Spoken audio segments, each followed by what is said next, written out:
হারিয়ে গেছে কোচিশে মুখখানি। আজ অনুষ্ঠান শুরু করতে গিয়ে বারবার সত্যেন দত্তের এই শব্দগুলো মনে পড়ছে। আজকের অনুষ্ঠানটা করতে হচ্ছে ওই 6 মাসের অঙ্কিত, 8 মাসের অস্মিতা, 6 বছরের অনুষ্কা আর 9 বছরের অর্ণবের জন্য। বেআইনি বাজির অভিশাপে যাদের শৈশবটা শুরু হতে না হতেই একেবারে শেষ হয়ে গেল, সেই যন্ত্রণা থেকেই আজ প্রথম প্রশ্ন। পশ্চিমবঙ্গ থেকে গুজরাট, কয়েক ঘন্টার ব্যবধানে 2 রাজ্যে বেআইনি বাজিতে মৃত্যু মিছিল। ঢোলাহাটের বিস্ফোরণে মৃত্যু 8 জনের। গুজরাটে বাজির গুদামে ঝলসে মৃত্যু 18 জন শ্রমিকের। এটাই কি পূর্বের এগিয়ে বাংলা আর পশ্চিমের গুজরাট মডেলের নমুনা? এই প্রশ্ন তুলতেই হবে। দ্বিতীয় প্রশ্ন, 3 বছর আগেও গ্রেফতার হয়েছিলেন ঢোলাহাটের বেআইনি বাজি কারখানার মালিক। জামিন পাওয়ার পরেও রমরমিয়ে চালাচ্ছিলেন বেআইনি কারবার। মাসোহারা নিত পুলিশ, অভিযোগ কারখানা মালিকের আত্মীয়। তবে কি পুলিশের একাংশের মদতেই চলছিল এই বেআইনি ব্যবসা? তৃতীয় প্রশ্ন, ঢোলাহাটে মজুদ বাজি বিস্ফোরণে শেষ হয়ে গেল গোটা একটা পরিবার। মৃত 8 জনের মধ্যে রয়েছে 6 মাস, 8 মাস ও 6 বছরের 3 শিশুও। খাদিকুল, দত্তপুকুর, কল্যাণী, ডায়মন্ড হারবার থেকে ঢোলাহাট। আর কত মানুষের মৃত্যু হলে ঘুম ভাঙবে প্রশাসন? চতুর্থ প্রশ্ন, রামনবমীকে সামনে রেখে লাগাতার হিন্দুত্ব অস্ত্রে শান বিজেপি। রামনবমীর দিনই পাল্টা পথে নামছে তৃণমূল। মুখ্যমন্ত্রী রেড রোডের মন্তব্যের পাল্টা হিন্দু এলাকায় তৃণমূলকে নিষিদ্ধ করার হুঙ্কার শুভেন্দু অধিকারী। ধর্মের নৌকোয় চেপেই 26-এর ভোট বৈতরণী পেরোতে চাইছে দুপক্ষ। পঞ্চম প্রশ্ন, দুজনের সম্পর্কের শৈত্য নিয়ে নানা গুঞ্জনের মধ্যেই ঈদের অনুষ্ঠানে ববি হাকিমের বাড়িতে গেলেন অভিষেক বন্দ্যোপাধ্যায়। তবে কি 26-এর ভোটের 1 বছর আগে তৃণমূলের অন্দরে এক নতুন সমীকরণ?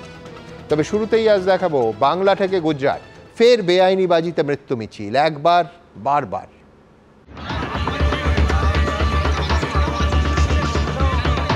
কয়েক ঘন্টার অন্তরে পশ্চিমবঙ্গ থেকে গুজরাট, 2 রাজ্যে বেআইনি বাজি বিস্ফোরণে মৃত্যু মিছিল। ছিন্ন ভিন্ন হয়ে গেল পুরুষ, শিশু, মহিলার দেহ।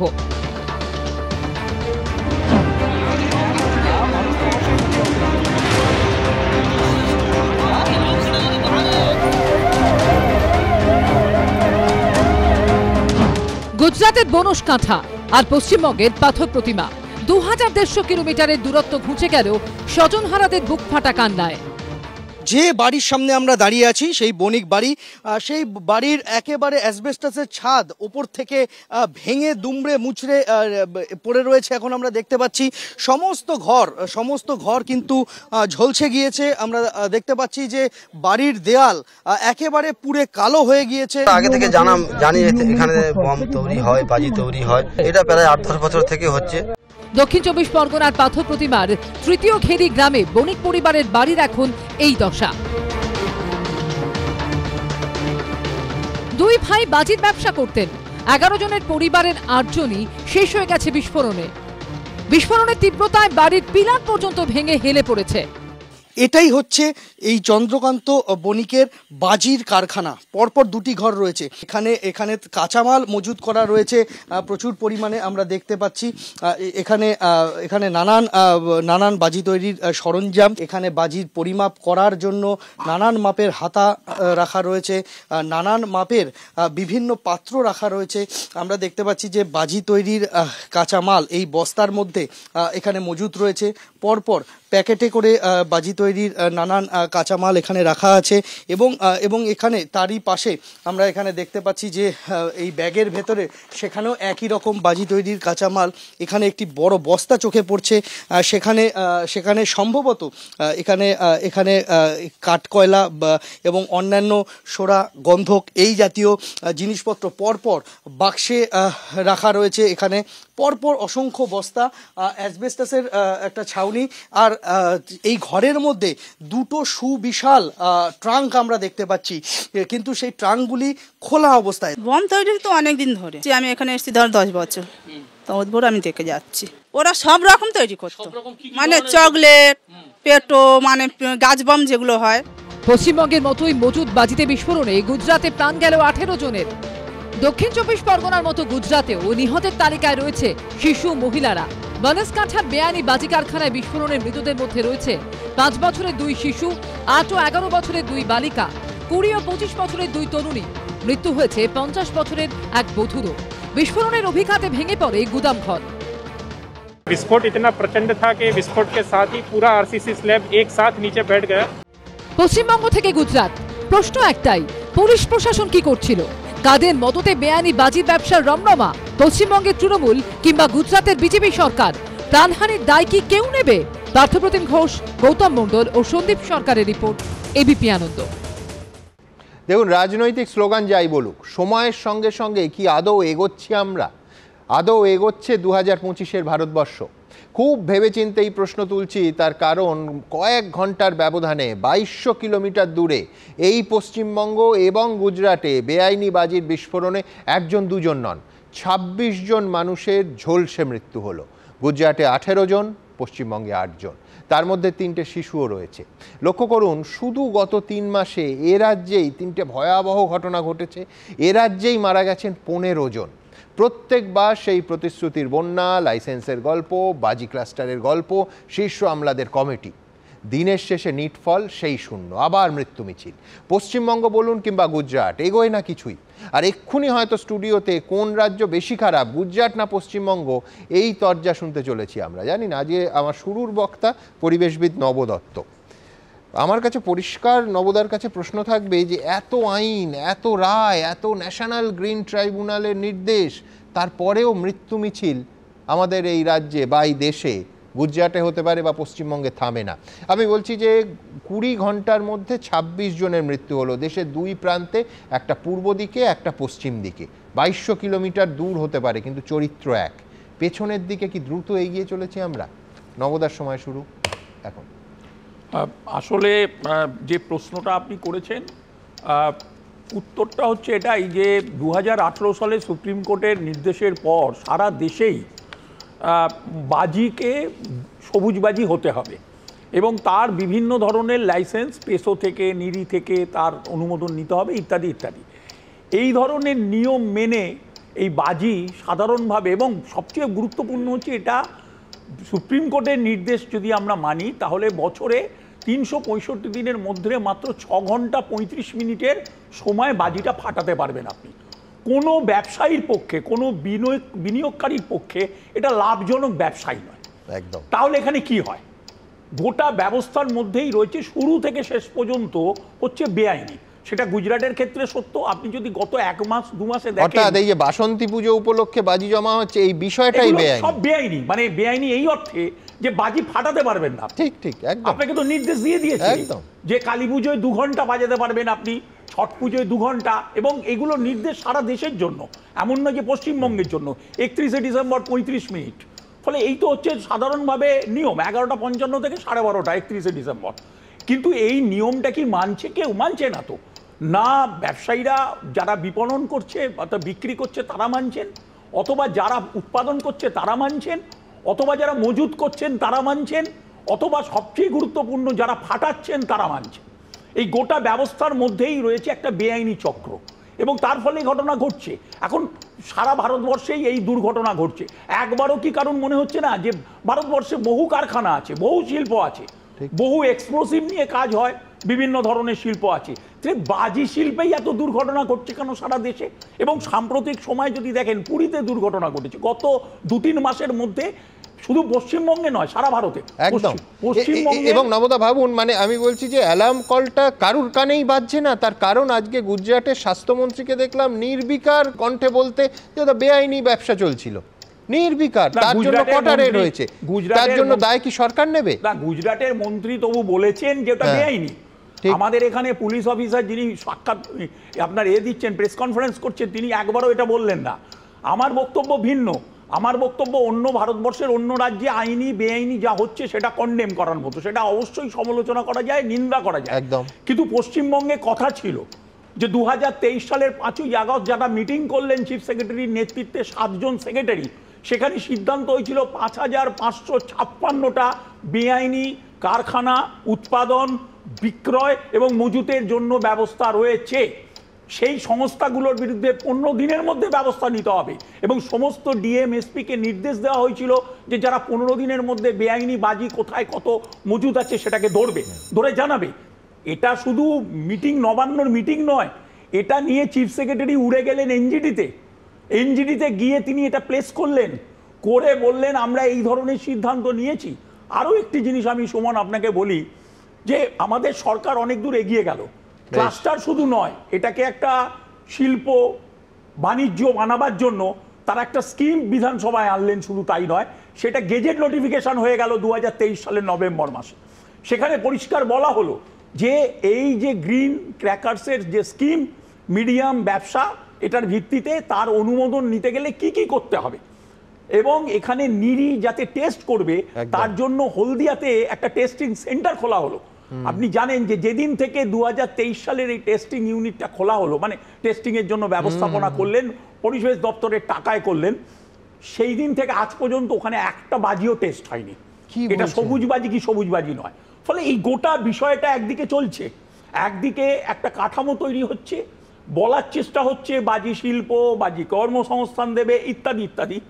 আমরা বারবার বলেছি, তুমি যাদের নিয়ে এটা করতে চাইছো তারা সবাই হচ্ছে বেআইনির পক্ষে। একটা গমকল বা একটা মিষ্টির দোকান করতে গেলেও আপনাকে হেলথ লাইসেন্স নিতে হয়, আপনাকে পলিউশন সার্টিফিকেট নিতে হয়। আর আপনার এখানে কি হচ্ছে, এখানে বলছে ট্রেড লাইসেন্স নিয়ে নাকি একটা ব্যবসা চলছে। একদম, আমি ঠিক এই পার্টে আসবো, নবদার কাছে আসবো। আইন কি এবং কারা কারা তখন সেই সময় কি বলেছিলেন সমস্ত আপনাদের সামনে রাখবো। নবদা যা বলছেন তাতে একেবারে স্পষ্ট মনে হচ্ছে যে প্লেইং টু দ্য গ্যালারি চলছে, সব পক্ষে প্লেইং টু দ্য গ্যালারি। আমি ঠিক এইখান থেকে পরের প্রতিবেদনে আসবো, যেটা আপনি বিস্মিত হবেন। এই আজকে মালিক চন্দ্রকান্ত বণিক এবং তার ভাইকে অপরাধমূলক ষড়যন্ত্র, খুনের চেষ্টা ইত্যাদি ইত্যাদি ধারা দিয়ে গ্রেফতার করা হয়েছে।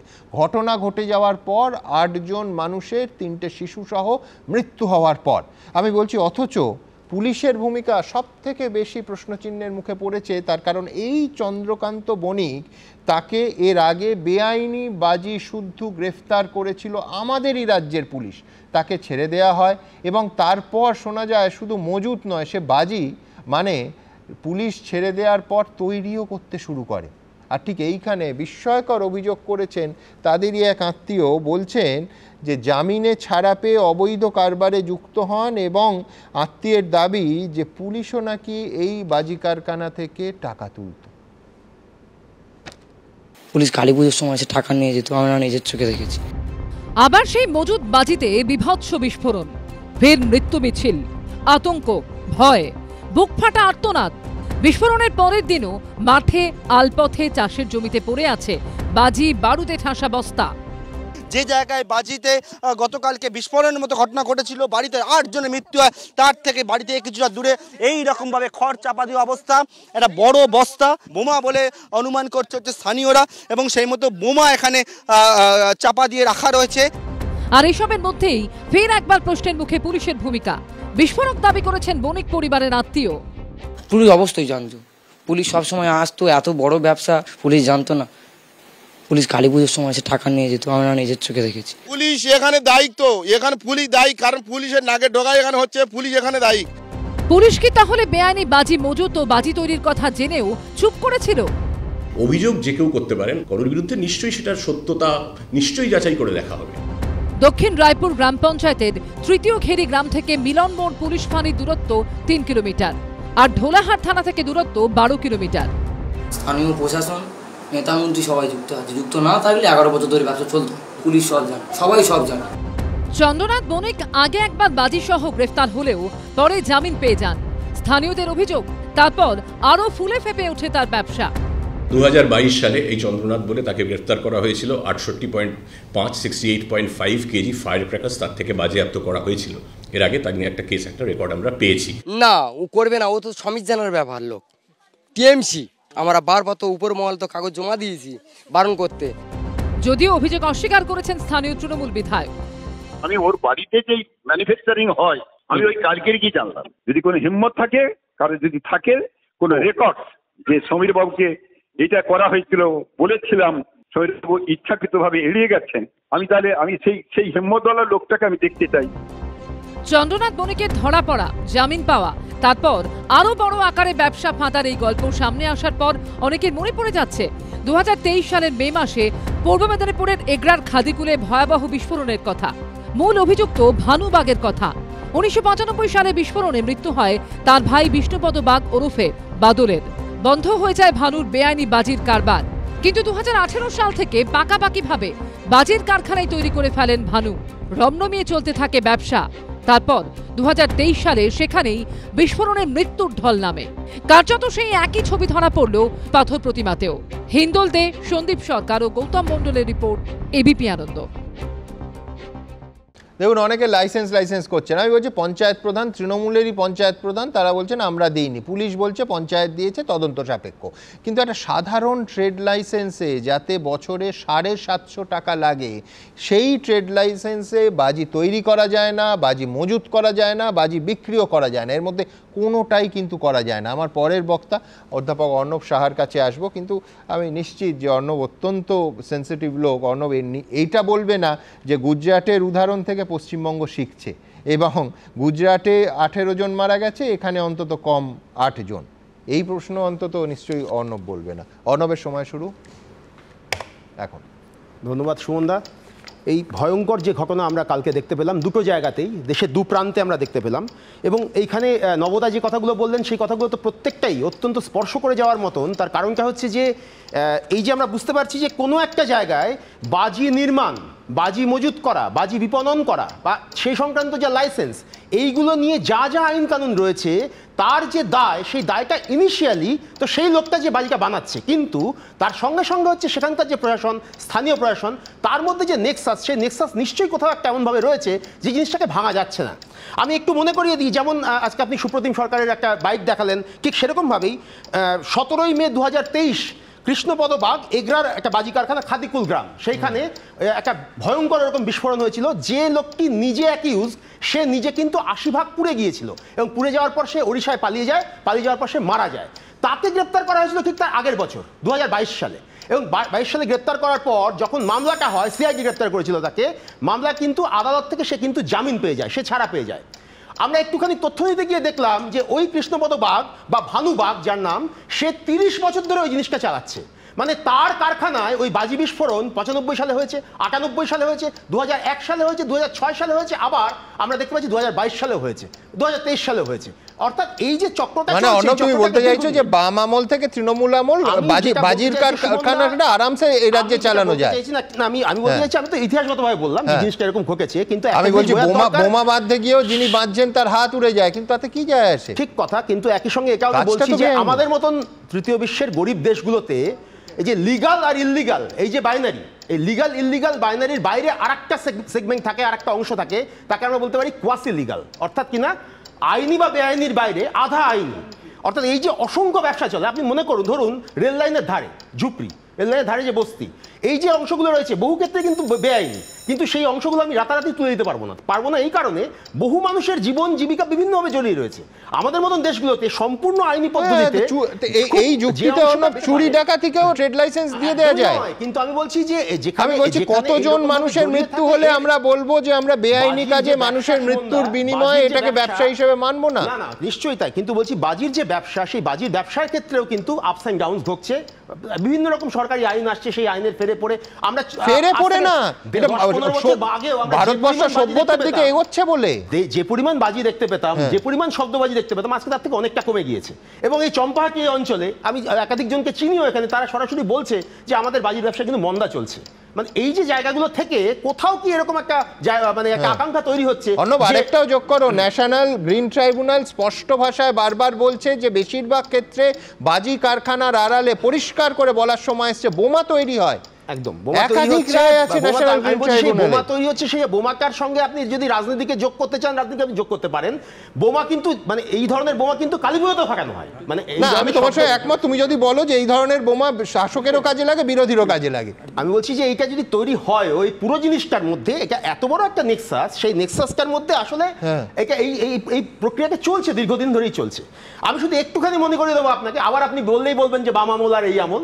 1993 সাল বউবাজার সাক্কাগন রশিদ খানের যে বিরাট বড় গোডাউন থেকে বিস্ফোরণ, একটু মনে করিয়ে দেবো ওই সময় কি কি নামগুলো জড়িয়ে গিয়েছিল। এন্টার কলকাতা জেলা কমিটির একেবারে সবচেয়ে বড় তাবড়ের নাম জড়িয়েছিল। তখন যিনি পুলিশ কমিশনার ছিলেন তাকে কিন্তু সরানো হয়নি সেই সময়। আজকে এই ঘটনা যদি কলকাতা শহরে এরকম ভাবে ঘটতো, আমরা 1 বছর আগে দেখেছি আমাদের পশ্চিমবঙ্গ না, সরকার কিন্তু তোমার কি পুলিশ মনে হয় কর্তৃপক্ষ সরিয়ে এই দিয়েছে ঘটনার সেই সময়। পর যে জেলায় হয়েছে তার সেই জেলায় না হোক, এসপি কে এখানে সরানো যদি উচিত, পুলিশরা জড়ানো থাকে, যে পুলিশ পুলিশ সুপারকে সরানো উচিত। পুলিশ সুপার তো বলেছেন যে আমরা সেটা খতিয়ে দেখছি, নিশ্চিতভাবে সেখানে আমরা একটু অপেক্ষা করে দেখি যে সেখানে এই ধরনের কোনো action আমি নেওয়া হয় আমি কিনা। অর্ণবকে মনে করিয়ে দেবো, যে কর্মসংস্থানের কথা বলা হচ্ছে না বারবার, এইটাকে কেন আমরা কুযুক্তি বলি, যে এই যুক্তিতে চুরি ডাকাতি চরম বেআইনি রাহাজানি ছিনতাই এগুলোকেও কর্মসংস্থানের যুক্তিতে ফেলে দেওয়া যায়, 1 নম্বর। 2 নম্বর হচ্ছে ভাবুন, বাম আমলের চমৎকার উদাহরণ দিল রশিদ খানের সেই ব্লাস্ট। আমি বলছি সেই বউবাজার বিস্ফোরণেও যে চক্রগুলো চলতো, সেটা 60টা চক্র হতে পারে, বেআইনি অস্ত্রের চক্র হতে পারে, সবগুলোর সঙ্গে মানুষের কর্মসংস্থান যুক্ত ছিল। তাহলে সেইগুলো চলাটা কি আদর্শ? সেইগুলো সভ্য সমাজে চলতে পারে? একসময় আমাদের প্রতিবেশী রাজ্যে বিহারে সেখানে বিয়ে বাড়ির অনুষ্ঠানে বন্দুকের গুলি ছোড়া হতো, সেটাকে আমরা মেনে নেবো? কারণ ওটা দেখবেন যে ওই বন্দুক যারা যোগায়, যারা বুলেট, যারা কার্তুজ সাপ্লাই করছে, তাদেরও কর্মসংস্থান যুক্ত আছে। কর্মসংস্থানের কুযুক্তি দিয়ে আর কতদিন এই মৃত্যু মিছিলের সাক্ষী হতে হবে আমাদের? আমি বলছি এ রাজ্যের 8 জন এবং গুজরাটের 18 জন, কোনো তফাৎ নেই, মরেছে মানুষ, তার মধ্যে এতজন শিশু। কোথাও কি এবার দাঁড়ি টানার সময় এসছে? আমি এইখান থেকে আমার পরের প্রতিবেদনে, হ্যাঁ নিশ্চয়ই, এই যে 5ই আগস্টে চিফ সেক্রেটারি যে মিটিং করেছিলেন তাতে ওটা এস্টিমেটেড এমপ্লয়মেন্ট দিয়েছিলেন যে ক্লাস্টারেতে কত হতে পারে, 480 জন। আপনি দয়া করে একটু দেখে নিন, এটা হচ্ছে ওই 5ই আগস্টের মিটিং এর মিনিটস। সেই মিনিটসে পরিষ্কার বলা আছে যে কোন সেক্টরে কতজন হবে, মজুতে কত হবে এমপ্লয়মেন্ট, প্রোডাকশনে কত এমপ্লয়মেন্ট, ম্যানুফ্যাকচারিংয়ে কত এমপ্লয়মেন্ট হবে এবং সেলিংয়ে কত হবে। এইটা হচ্ছে গল্পটা তৈরি করে কোনো লাভ নেই। আচ্ছা, আপনারা তো স্কিম করলেন, স্কিম 2009 অনেক কাণ্ড করে 2023 সালের নভেম্বর মাসে স্কিম করলেন, আপনারা স্কিমটাকে ঘোষণা করলেন, গেজেট নোটিফিকেশন করে দিলেন। কি দাঁড়ালো তারপর? আপনারা বলুন যে কতজন অ্যাপ্লাই করেছিল, কারা অ্যাপ্লাই করলো, তাহলে তাদেরটা কিছু হলো না কেন? না, আপনি যা বলছেন নবদ, আমি মানছি সেটা একদমই তাই, কিন্তু আমি বলছি এই যে যেমন সুমন উদাহরণ দিলেন, বিহারের উদাহরণ দিলেন বা ইউপির উদাহরণ দিলেন, যেখানে বিহারে বন্দুক ফাঁকানো হয় বিয়ের সময়, আমি বলছি যে এই যে প্যারালাল অর্থনীতিটা চলছে, এই প্যারালাল অর্থনীতিটা রাতারাতি বন্ধ করে দেওয়া, এটা করা কিন্তু কাজটা কঠিন। আমি বলছি ক্ষমতা বদলে 14 বছর পর আর রাতারাতি শব্দটা ব্যবহার করা যায় কি? 14টা বছর হয়ে গেছে। আমি এইখান থেকে আমার পরের প্রতিবেদন খাদিকুল বিস্ফোরণ কাণ্ড, এবং সেখানেও ভানুবাগের সেই আগে গ্রেফতারি, বেআইনি ব্যবসা শুরু করেন, তখনও আমরা একই প্রশ্ন করছিলাম যে পুলিশ কি করছিল। পরের প্রতিবেদন। বিষয়টা এমন নয় যে দিনের পর দিন পুলিশের নাকের ডগায় অপরাধ হয়েছে কিংবা ইন্টেলিজেন্স ফেলিয়ার, আগে থেকে কেউ জানতে পারেনি, বুঝতে পারেনি, না। পুলিশ গত বছর 19শে অক্টোবর, অর্থাৎ ঠিক 7 মাস আগে, এই বেআইনি বাজি কারখানার মালিক ভানু বাগকে গ্রেফতার করেছে, চার্জশিট দিয়েছে। জেল থেকে জামিনে বেরিয়ে সেই ভানু বাগ আবার রমরমিয়ই একই ব্যবসা করেছে পুলিশের নাকের ডগায়। ভাবুন, একই জায়গায়, একই কারখানায়, একই বেআইনি ব্যবসা একই লোক করছে। সম্ভাবনা তো দুটো, হয় 1 নজরদারি একেবারে শূন্য, আর 2 ইচ্ছাকৃতভাবে কোনো কিছুর বিনিময়ে চোখ বন্ধ করে থাকা, যাতে কয়েক মাসের মধ্যে আবার নিশ্চিন্তে ওই একই অপরাধ চলতে পারে। ভাবুন, নামটা পাল্টে যাচ্ছে, কোথাও ভানুবাগ, কোথাও চন্দ্রকান্ত বণিক, কিন্তু সেই একই রকম প্রথমে গ্রেফতার হচ্ছেন, পুলিশ ধরছে, তারপর এই চন্দ্রকান্ত বণিক, আবার বলছি কি মারাত্মক অভিযোগ যে আগে বাজি মজুত করতেন, বিক্রি করতেন বেআইনিভাবে, পুলিশ ছেড়ে দেওয়ার পর বেরিয়ে তিনি বাজি তৈরি করা শুরু করে দিলেন। আমি বলছি কোথা থেকে এরা এই সাহস পাচ্ছে? পশ্চিমবঙ্গের কথা বললাম, একেবারে সমান্তরালভাবে গুজরাটের কথা আসবো। আমি তরুণজ্যোতি তিওয়ারির কাছে যাব। আমার মনে আছে বেশ কয়েক বছর আগে অমিত শাহ একবার মহাজাতি সদনের একটি অনুষ্ঠানে প্রশ্ন করেছিলেন দর্শকদের, গুজরাট বাননা হ্যায় কি নেই। আমরা পরিষ্কার ভাষায় সেদিন বলেছিলাম যে বাঙালি গুজরাটি হতে চায় না, তার কারণ একাধিক মানব উন্নয়ন সূচকের একাধিক জায়গায় পশ্চিমবঙ্গ তখনও এবং আজও গুজরাটের থেকে এগিয়ে। গুজরাটের ভালো জিনিসগুলো নিশ্চয়ই নেব, কিন্তু খারাপ জিনিসগুলো নেব কেন? কথায় কথায় গুজরাটের উদাহরণ দেয় তরুণরা, ভারতের মডেল স্টেট, গুজরাট মডেল, এসব শোনা যায়। সেখানে স্বাস্থ্যমন্ত্রী প্রেস কনফারেন্স করে বলছেন যে অত বড় একটা কারখানা চলছিল, 18টা জলজ্যান্ত মানুষ জীবন্ত ঝলসে মারা গেল, তাদের কোনো লাইসেন্স ছিল না। আমি বলছি বেআইনি কাজে এবার কি পশ্চিমবঙ্গ আর গুজরাটের প্রতিযোগিতা হবে? তরুণ সুমনদা, যে সন্ধ্যায় আমাদের 26 জন সহনাগরিকের মৃত্যু নিয়ে আলোচনা করতে হয়, সেটাকে আমি অন্তত শুভ সন্ধ্যা মনে করি না। দেখো, গুজরাট থেকে অনেক কিছুই শেখা যায়, কিন্তু এইটা শেখার কোনো দরকার নেই যে ওখানে ব্লাস্ট হয়েছে মানে এখানেও হতে পারে, ওখানে সংখ্যাটা 18 এখানে 8 মানে এখানে ভালো। এটা ভালো উদাহরণ নয়। আমিও দেখছিলাম একটা ইন্ডাস্ট্রিয়াল বেল্টে একটা বাজি কারখানা গুজরাটে 18 জন মারা গেছেন। ঝলসে মারা যাওয়াটা অত্যন্ত কষ্টকর জিনিস, খুব একটা সূক্ষ্মের মৃত্যু নয়। 18 জন মারা গেছে, যে পরিমাণ বিস্ফোরণ হয়েছে, আরসিসি স্ল্যাবগুলো যেভাবে ভেঙে পড়েছে, মারাত্মক বিস্ফোরণ হয়েছে। মিনিস্টারের মন্তব্য আমিও শুনছিলাম, তিনি একটা কথা বলেছেন যে 2021 সাল থেকে ওরা লাইসেন্স, ওদের ছিল স্টক করা লাইসেন্সটা ছিল, ম্যানুফ্যাকচারিং লাইসেন্স ছিল না, ম্যানুফ্যাকচারিংটা ইলিগাল হতো। এবং তার সাথে 21-এ পর রিসেন্টলি রিনিউয়ালের জন্য যখন ওরা বলেছিল, ইন্সপেকশন এখনো পর্যন্ত হয়নি, রিনিউয়াল হয়নি, এর মাঝখানে এই অ্যাক্সিডেন্টটা। তো আমার প্রশ্ন, অ্যাক্সিডেন্ট বললো না, এই তো ক্রাইম। এক্স্যাক্টলি, আমার প্রশ্ন এখানেও থাকবে, যেভাবে আমি যেমনভাবে বলি এখানকার পুলিশ কি গাঁজা খেয়ে থাকে, আমার সেম প্রশ্নটা থাকবে গুজরাটের পুলিশ কি গাঁজা খেয়েছিল। একটা সিম্পল জিনিস যখন লাইসেন্স চলছিল, মজুদ করছে, ইন্টেলিজেন্স জানবে না, পুলিশের ইন্টেলিজেন্স জানবে না ওখানে একটা মানে বাজু ম্যানুফ্যাকচার আছে। আর এবার আছি পশ্চিমবঙ্গের হিসাবে, রূপমন্দা আমি বললাম না গুজরাটের ভালো জিনিস নেব, গুজরাটের ইন্ডাস্ট্রিয়াল রেভলিউশন আমরা নেব, গুজরাটের ইনভেস্টমেন্ট দেখবো, পুরো ওয়ার্ল্ড থেকে গুজরাটের দিকে তাকিয়ে আছে মানে ইনভেস্টমেন্ট সেটা দেখবো। আমরা পশ্চিমবঙ্গে সেগুলোকে আনতে চাই, খারাপ জিনিসটাকে নয়। এই বাজিতে মৃত্যু হয়েছে আমাদের সহনাগরিকদের, সেটাকে পশ্চিমবঙ্গে ইমপ্লিমেন্ট করার কোনো ইচ্ছা আমাদের নেই। পশ্চিমবঙ্গের কথা আসি সুমনদা, অনেক কটা আছে, আমি কতগুলো বড় বড় ইনসিডেন্ট বলি। মে 2015 পশ্চিম মেদিনীপুরে পিংলা, আমি তোমায় জানিয়ে রাখি তরুণ, ওখানেও সেই গুজরাটে একই অভিযোগ, এখানে যে ফায়ার সেফটি লাইসেন্স বিক্রি করার অভিযোগ গুজরাটে সবই আছে। মে 2015 পশ্চিম মেদিনীপুরের পিংলায় অবৈধ বাজি কারখানায় মারা গেল আমাদের 11 জন সহনাগরিক। মে 2023 খাদিকুল গ্রাম বাজি কারখানায় 3 জন নিহত, 7 জন আহত। আগস্ট 2023 উত্তর 24 পরগনা দত্তপুকুর 10 জন নিহত। এটা আমাদের পশ্চিমবঙ্গের হিসাব। নবদা বলছিলেন যে বাজি ইন্ডাস্ট্রিটা খুব একটা লাভজনক নয়, তাও কেন করে? আমরা পশ্চিমবঙ্গে, তুমি এক্ষুনি বললে এই দুর্নীতিগুলো কি আমরা চাকরি ধরবো না, মানে এগুলো এমপ্লয়মেন্ট না, কেন এমপ্লয়মেন্ট না? চাল চুরি, চাকরি চুরি, ত্রিপল চুরি, এগুলো তো পশ্চিমবঙ্গের এমপ্লয়মেন্ট। ভিতরে ভিতরে শিল্প করে দিয়েছি। যখন মুখ্যমন্ত্রী বলতেন আমরা ভিতর শিল্পটা ধরতে পারিনি, ভিতর শিল্পগুলো বিভিন্ন সময় দেখা যায়। পুরো নৈহাটি শিল্পাঞ্চল, ভাটপাড়া এলাকায় বোম বারুদের কারবার আমরা দেখতে পাই।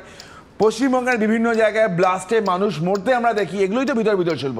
নবদা বলছেন লাভজনক নয়, লাভজনক, এক্স্যাক্টলি এগুলো লাভজনক। কেন লাভজনক বলছি? ধরুন একটা শুধু প্রশ্ন থাকবে, সেটা হচ্ছে এখানে সুকান্ত মজুমদার ইতিমধ্যেই এনআইএ তদন্তের দাবি করে দিয়েছেন, গুজরাটেও নিশ্চয়ই এনআইএ তদন্তের দাবি করবে, একদম একই রকম ভাবে। দরকার নেই সুমনদা, আমি আবার বলছি দাবির দরকার নেই। সলিলদা আছেন, এনআইএ অ্যাক্ট খুব ক্লিয়ার, বিস্ফোরণ হয়েছে শিডিউল অফেন্সের মধ্যে পড়ে, এনআইএ এখানে আসবে, এনআইএ তদন্ত করবে, স্বাভাবিক। এখানে না, ওখানেও যাবে, সব জায়গায় যেখানে ব্লাস্ট হবে এটাই স্বাভাবিক, এটাই ল, এর বাইরে কিছু নয়। কারণ কোনো জায়গায় ব্লাস্ট হচ্ছে, সেখানকার পুলিশ উইদিন 24 আওয়ার্স খবর দেবে এনআইএকে, এনআইএ ইনভেস্টিগেশন টেক আপ করবে, শিডিউল অফেন্স, এটা কোয়াইট নর্মাল, রকেট সায়েন্স বোঝার দরকার নেই এটার জন্য। কিন্তু আমি অন্যটা পয়েন্টে আসছি, এই নবদা বলছেন লাভজনক ব্যবসা না। কে বলছে লাভজনক ব্যবসা না? ভোটের সময় এত পরিমাণে বোম, এই এখন থেকে বোম রিকভার হওয়া শুরু হচ্ছে, কোত্থেকে আসে বলে মনে হয়? কোত্থেকে আসে এই বোমগুলো, এক্সপ্লোসিভগুলো কোত্থেকে আসে? বাজি কারখানার লাভ তো এখানেই। তোমার চম্পাহাটির কথা এক্ষুনি হচ্ছিল, তোমায় বললাম তো কালী পুজোর সময় চম্পাহাটি চলে যাও, দেখবে মাইক লাগিয়ে পুলিশ দাঁড়িয়ে আছে, মাইক লাগিয়ে বলা আছে কোনো রকম শব্দবাজি বিক্রি হবে না। যেখানে মাইকের চোঙা লাগানো আছে তার নিচেই দেখবে ঢালাও চকলেট বোম, গাছ বোম, এই বোম, ওই বোম বিক্রি হচ্ছে। আমি নাম করবো না, নাম করতে পারি না। আমি ওখানে একজনকে জিজ্ঞেস করেছিলাম যে বাজির ব্যবসা তো লস বলে, তো এই লসের ব্যবসায় চলে কি করে? আমাকে বলল দাদা বলতে পারবো না, যেটা আপনি ভাবছেন সেটাই ঠিক, যেটা আপনি ভাবছেন সেটাই ঠিক মানে হচ্ছে ওই এলাকায়, আমি আবার বলছি পুলিশ যখন আছে, এখন তো মনে হয় মানে না ওটা কলকাতা পুলিশ না, ওটা বেঙ্গল পুলিশের মধ্যেই পড়ে, বেঙ্গল পুলিশ যাক বাড়ি বাড়ি রেড করুক, প্রত্যেক বাড়িতে 80% বাড়িতে ওখানে বোমা মানে পেটো বানানোর সরঞ্জাম পাবে, পুলিশ দেখছে না কেন? বেশ বেশ বেশ বেশ আমি বলছি ও নেক্সাসের কথা বলছি, আমি বলছি এটা বিরোধী দলের মুখপাত্র কিংবা বিরোধী নেতারা নন, স্বয়ং মুখ্যমন্ত্রী এই ইঙ্গিত দিয়েছিলেন 2023-এর 28শে আগস্ট দত্তপুকুরে ভয়াবহ বিস্ফোরণ হলো, 9 জন মানুষের প্রাণ চলে গেল। তারপর মুখ্যমন্ত্রী বলেছিলেন যে কেউ বেআইনি কাজ করছে এবং পুলিশ সেটা চোখ বন্ধ করে দেখছেন। সব পুলিশ নয়, লোকাল থানা যার দায়িত্বে আছেন ম্যাক্সিমাম তারা কি করছেন আমি আর বললাম না। এই যারা বেআইনি কাজ করে একটু বেশি লোভ, ইঙ্গিতটা খুব পরিষ্কার, অর্থাৎ কাঞ্চন মূল্যে অর্থের বিনিময়ে, পয়সার বিনিময়ে পুলিশ চোখ বন্ধ করে থাকে। কি বলেছিলেন 2023-এর 28শে আগস্ট মুখ্যমন্ত্রী, দেখুন। কেউ ইল্লিগাল কাজ করছে এবং পুলিশ সেটা চোখ বুজে দেখছেন, আমি যেমন সব পুলিশ নয়, লোকাল লোকাল থানায় যারা দায়িত্বে আছেন ম্যাক্সিমাম তারা কি করছেন আমি আর বললাম না। এই যে ধরুন যারা ইল্লিগাল কাজ করে একটু বেশি লোক, এর বাইরে আর কিছু বলার থাকে? গতকাল রাতের যে ঘটনা, তারপর স্থানীয় তৃণমূল বিধায়ক দাবি করলেন এই বাজি তৈরির নাকি বৈধ লাইসেন্স ছিল। কতটা অসার এই যুক্তি আমার পরের প্রতিবেদন এক্ষুনি দেখাবো, দেখুন। পুলিশ এসে মাসে টাকা নিয়ে আসবে ঢোলা থানা, এমএলএ যুক্তি আছে সমীর জানা বাবু। আমি জানি না যে ওইখান থেকে এই মালপত্রগুলো বিক্রি হয়। সোমবার রাতে দক্ষিণ 24 পরগনার ঢোলাহাটে এই ভয়াবহ বিস্ফোরণের পর স্থানীয় তৃণমূল বিধায়ক দাবি করেন বাজি তৈরির বৈধ লাইসেন্স ছিল। এরা আজকে এদের লাইসেন্স আছে, এরা এখানে আতশবাজি তৈরি করে, কিছু মাল এদের বাড়ির ভিতরেই স্টক থাকে। তৃণমূল পরিচালিত স্থানীয় পঞ্চায়েতের উপপ্রধানও দাবি করেন বাজি তৈরির লাইসেন্স ছিল। লাইসেন্স কিসের লাইসেন্স আছে? বাজি তৈরি না বাজি বিক্রি? বাজি তৈরি লাইসেন্স। পুলিশ সূত্রের খবর, তদন্তকারী জানতে পেরেছেন বাজি তৈরি এবং মজুদের জন্য যে ধরনের লাইসেন্সের প্রয়োজন হয় সেই কোনো ধরনের লাইসেন্স ছিল না বণিক পরিবারের কাছে। শুধুমাত্র ট্রেড লাইসেন্সের উপর ভিত্তি করে কিন্তু এরকমভাবে বেআইনি কারবার চলছিল। এবং তারপর সোমবার দিন সন্ধ্যেবেলা যে ভয়াবহ বিস্ফোরণ হয়, এই দক্ষিণ রায়পুর এলাকা কেঁপে ওঠে, 8 জন মানুষের প্রাণ চলে যায় তাতে। পুলিশ জানতে পেরেছে শুধুমাত্র ব্যবসার জন্য ট্রেড লাইসেন্স ছিল চন্দ্রকান্ত বণিক ও তুষার বণিকের কাছে। পঞ্চায়েতে আবেদন করে এই লাইসেন্স পেয়েছিল তারা। লাইসেন্স ছিল বড় ভাই চন্দ্রকান্তের স্ত্রী শান্তনা বণিকের নামে। তবে সূত্রের খবর, বাজির জন্য কোনো ধরনের বৈধ লাইসেন্স ছিল না। 2022 সালে গ্রেফতার হন চন্দ্রকান্ত। জামিন পাওয়ার পর মাত্র কয়েকশো টাকার বিনিময়ে সেই ট্রেড লাইসেন্স ফের রিনিউ করান চন্দ্রকান্ত। কি লাইসেন্স ছিল তার? বাজি তৈরির লাইসেন্স ছিল কিনা, বাজি মজুত করার লাইসেন্স ছিল কিনা, কি লাইসেন্স ছিল, সেই লাইসেন্সের কি ক্ষমতা, সেটা কতটা বৈধ কতটা অবৈধ, এগুলো সবই তদন্তের বিষয়। সূত্রের খবর, বাজি তৈরির লাইসেন্সের জন্য একাধিকবার জেলা শাসকের কাছে আবেদন করেন বণিক ব্রাদার্স। আবেদনপত্র পুলিশের কাছে পৌঁছয়, কিন্তু যেহেতু চন্দ্রকান্ত বণিককে আগে গ্রেফতার করা হয়েছিল তাই নো অবজেকশন সার্টিফিকেট দেয়নি পুলিশ। যদিও গ্রামবাসীদের একাংশের দাবি, তারপর কিন্তু বণিকদের ব্যবসা থেমে যায়নি, উল্টে আরো রমরমিয়ে ওঠে। এই রাজ্যের প্রশাসন কার্যত ঘুমিয়ে আছে। কেউ বলছেন লাইসেন্স আছে, লাইসেন্সটা কিসের আছেন? তার মানে লাইসেন্স কি আছে? অতিরিক্ত বারুদ মজুত করার লাইসেন্স আছে। বাজি ব্যাপারটাই একটা এমন, সেটার একটা বিপদের ঝুঁকি সব সময় থাকে। এবার সেই জায়গাটা একটা দুর্ঘটনা ঘটেছে, কেন ঘটলো, কিসের থেকে ঘটলো, সেটা পুলিশ প্রশাসন তদন্ত করছে এবং সেই তদন্তটা কমপ্লিট হতে দিন। বিশেষজ্ঞরা এও বলছেন, যদি বণিক ভাইদের কাছে লাইসেন্স থাকতো তাহলেও এই ধরনের শব্দবাজি তৈরি করাই যায় না, কারণ এগুলো পুরোপুরি নিষিদ্ধ। পার্থপ্রতিম ঘোষ, হিন্দোল দে ও গৌতম মণ্ডলের রিপোর্ট, এবিপি আনন্দ। ভাবুন, যার বাড়িতে বিস্ফোরণ ঘটল 2022 সালের অক্টোবর মাসে, সেই চন্দ্রকান্ত বণিক 68.5 কেজি বেআইনি বাজি সমেত, মানে বমাল, এই রাজ্যের পুলিশের হাতে ধরা পড়ে। এরপর কি হওয়া উচিত ছিল? যে নজরদারি থাকলো, বেআইনি বাজির ব্যবসা যে চালাতো, মজুদ অথবা বিক্রি বন্ধ হয়ে যেত। অথচ কার্যক্ষেত্রে দেখা গেল যে সে ছাড়া পাওয়ার পর সেই ব্যবসা আরও ফুলে ফেঁপে উঠতে থাকলো এবং আগে শুধু মজুত করতো, আর তারপর অভিযোগ যে বেআইনি বাজি সে তৈরি করতে শুরু করলো পুলিশের হাত থেকে ছাড়া পাওয়ার পর। আমি ঠিক এইখানে প্রাক্তন পুলিশ কর্তা সলিল ভট্টাচার্যের কাছে আসবো। তাহলে কি সাধারণ মানুষের ওই অন ক্যামেরা বলা অভিযোগটাকে আমি সত্যি মানবো যে পুলিশ সত্যি প্রতি মাসে এসে গুনে গুনে টাকা নিয়ে চলে যেত প্রায় মাসোহারার মতো? সলিল ভট্টাচার্যের সময় শুরু। সুমন, তুমি যেটা বললে আর অর্ণব যেটা বলল, অর্ণব বলল যে যেটা খাদিকুলের ব্যাপারটা বললো, আগে একবার অ্যারেস্ট হয়েছিল, আর তুমি যেটা বললে সেটাও তা সেই কথাই বললে। দুটো ক্ষেত্রেই কিন্তু ওইটাই হচ্ছে লাইসেন্স।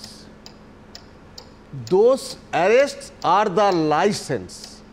আর যে লাইসেন্সের কথা বিধায়ক বলছে ওটা পঞ্চায়েতের। তুমি যে কোনো একটা ব্যবসা করো, তুমি যদি বলো আমি কাঠের ব্যবসা করবো, তোমার একটা 50 টাকাটা লাইসেন্স দিয়ে দেবে। যেটা এডিজি সাউথ বেঙ্গল যেটা বললেন যে ওটা কি করেছে সেটা তদন্তের বিষয়। উনি ভালোই জানেন যে পঞ্চায়েতের যে লাইসেন্সটাতে কি হয় সেটা বোঝাই যাচ্ছে। এক, 2 নম্বর হচ্ছে, দেখো, প্রশাসনের বা সরকারের কোনো সদিচ্ছা নেই এটাকে বন্ধ করার। এই কারণে বলছি, তোমার খাদিকুল বলো এবং তার প্রায় 7-8 দিনের মধ্যে বজবজে বলো, তার 5 মাস আগে 22শে ডিসেম্বর তোমার ভূপতিনগরে বলো, ধারাবাহিকভাবে চলছে। এটা কিন্তু ধারাবাহিক। তারপরে দেখো ঘর আলো করে ক্যাবিনেটের ডিসিশন নিয়ে সেখানে বিশাল মিটিং হলেও মাননীয় মুখ্যমন্ত্রী চেয়ার অ্যাজ এ চেয়ারপারসন উনিও ওখানে সেই সভাপতি ছিলেন সেই মিটিংয়ে। সেখানে কারা কারা ছিল? হোমের লোক ছিল, ফায়ারের লোক ছিল, আরবান ডেভেলপমেন্টের লোক ছিল, এনভায়রনমেন্টের লোক ছিল, সমস্ত সব প্রতিনিধি নিয়ে সমস্ত বিশাল মিটিং হলো। And a committee was form headed by erstwhile chief secretary HK দ্বিবেদী। উনি ওখানে নেতৃত্ব দিলেন এবং তখনই বলা হলো যে ক্লাস্টার যেগুলো হবে, যে তোমার ইললিগাল যে ক্র্যাকার যেগুলো আছে, illegal fireworks to be converted to legal green cracker cluster, ওই ডিসিশনটা হলো। তুমি দেখো সেই যে খাদিকুলে গিয়ে উনি যে কথা দিলেন মাননীয় মুখ্যমন্ত্রী, তারপরে এই কমিটি গঠন, অল আর বুলশিট, কোনোটাই বাস্তবায়িত হয় না, কোনোটাই যেমন রিপিটেডলি ধারাবাহিকভাবে কিন্তু তোমার এই ঘটনাগুলো ঘটে যাচ্ছে। এবং বছরে অন্তত আমি বলছি, দায়িত্ব নিয়ে বলছি, 5 থেকে 6 বার মিনিমাম ন্যূনতম পক্ষে তুমি এখানে মিটিং করো এবং তুমি সমস্ত লোকজনকে ডাকো, এই আলোচনা হয়, চর্চা হয়, আমাদের গলা ভাঙে, কিন্তু কাজের কাজ কিচ্ছু হয় না। আর খালি গিমিক, ছোট ছোট পুলিশরা কি করলো, কে কোথায় ঘর থেকে টাকা নিয়ে এলো, সেই নিয়ে আমরা চর্চা করি। কিন্তু রাজ্য প্রশাসন, রাজ্য সরকারের যে অনীহা, যে উদাসীনতা, যে অ্যাপাথেটিক অ্যাটিটিউড, সে এটা একদম। দেখো গুজরাটে কি হয়েছে না হয়েছে আমার জানার দরকার, আমি পশ্চিমবঙ্গবাসী, আমি চাই এখানে জীবন জীবিকা, মানুষের খিদে, মানুষের ভাত, সব কিছু অন্ন, সব কিছুর সঙ্গে কনসার্ন, সেখানে কিছু হোক। কিন্তু এর ফলে তো নববাবু বললেন 450 জনের লোকের চাকরি হবে 11 কোটি লোকের রাজ্যে। কিসের কথা?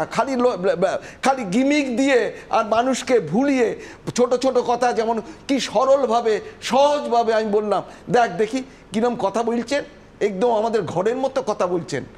এই যে কথা, এই যে সস্তা জনপ্রিয়তা, সব কিছুর মূলে আজ কিন্তু এই ঘটনা। বেশ, সলিলদার একটা অংশে আমি একমত নই, সেটা হচ্ছে গুজরাটে কি হয়েছে আমার জানার দরকার নেই, দরকার আছে। তার কারণ এই যে সিস্টেমটা, এই যে ইকোসিস্টেমটা চলছে, এটা সর্বত্র সমান বেআইনি।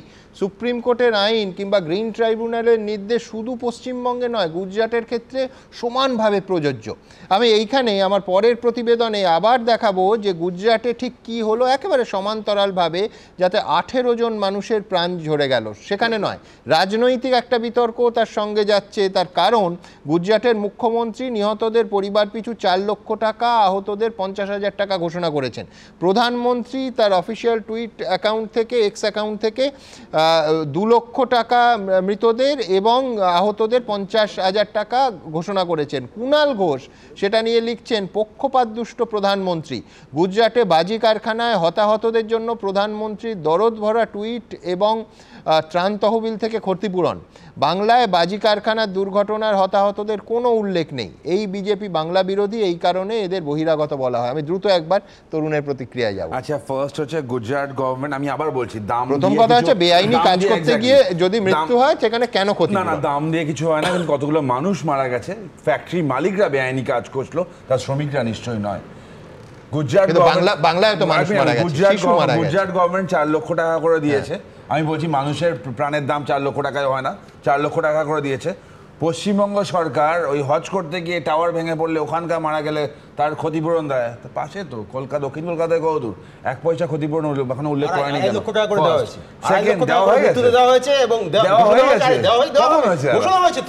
সেকেন্ড হচ্ছে কেন্দ্রীয় তরুণ, কিন্তু তাহলে প্রধানমন্ত্রী এই একই 20 ঘন্টার মধ্যে দুটো ঘটনা ঘটেছে। গুজরাটের প্রধানমন্ত্রী নন, বাংলার দেশের প্রধানমন্ত্রী। আমি আবার বলছি, prime minister national relief fund থেকে নিশ্চয়ই করা হবে। একজন মারা গেছে, অ্যাজ পার ল নিশ্চয়ই করা হবে। পশ্চিমবঙ্গের খবরটা কি প্রধানমন্ত্রী শোনেননি, পাননি এখনো পর্যন্ত খবরটা? দাদা আপনারা দাওনি, আপনারা দিন নেই। আপনারা এটা ভারতের লোক তো, তারা খবরটা দিন। আপনারা ক্ষমতায় আসতে পশ্চিমবঙ্গে সমন্বয় এই মানুষগুলো, আপনারা কি আলাদা দেশ মনে করেন নাকি পশ্চিমবঙ্গকে? বিরোধী দল, আপনারা পশ্চিমবঙ্গকে আলাদা দেশ মনে করেন? এই যে লোকগুলো পশ্চিমবঙ্গ কি আলাদা দেশ? আমি সেই বাক্যটা নিশ্চিত করব যে দুটো ভুল একসঙ্গে একটা ঠিক করতে পারে না। আমি সেইখানে বাংলার ভুলটা দেখালাম, আরও দেখাবো, বিস্তারিত দেখাবো, কিন্তু তার আগে গুজরাটে যেটা হলো সেটাও, 18 জন মানুষ জীবন্ত ঝলসে মারা গেলেন। ছিন্ন ভিন্ন হয়ে পড়ে রয়েছে মৃতদেহ, দেহাংশ। ধ্বংসস্তূপের তলায় চাপা পড়ে প্রাণ হারালেন শিশু, নারী, যুবক। জীবন ধারণের জন্য যেখানে কাজ করতে আসা, সেখানেই শেষ হয়ে গেল জীবন। নিমেষে শেষ 18টা তরতাজা প্রাণ। মঙ্গলবার সকাল, ঘড়ির কাঁটায় তখন 9:45। বিজেপি শাসিত গুজরাতের বানাসকাঁঠার ডিসা শিল্প তালুকে বাজির গুদামে আচমকা আগুন লাগে। এরপর ভয়াবহ বিস্ফোরণ। বিস্ফোরণের অভিঘাতে ভেঙে পড়ে স্ল্যাব, গুদামের দেওয়াল। পুড়ে ঝলসে ধ্বংসস্তূপের তলায় চাপা পড়ে প্রাণ হারালেন 18 জন। দক্ষিণ 24 পরগনায় বিস্ফোরণে যেমন 6 মাসের শিশু থেকে 80 বছরের বৃদ্ধার মৃত্যু হয়েছে, তেমন গুজরাতে বাজি বিস্ফোরণে মৃতদের মধ্যে রয়েছে 5 বছরের শিশু থেকে 50 বছর বয়সী মহিলা। प्रचंड विस्फोट हुआ ऐसे समाचार मिले थे।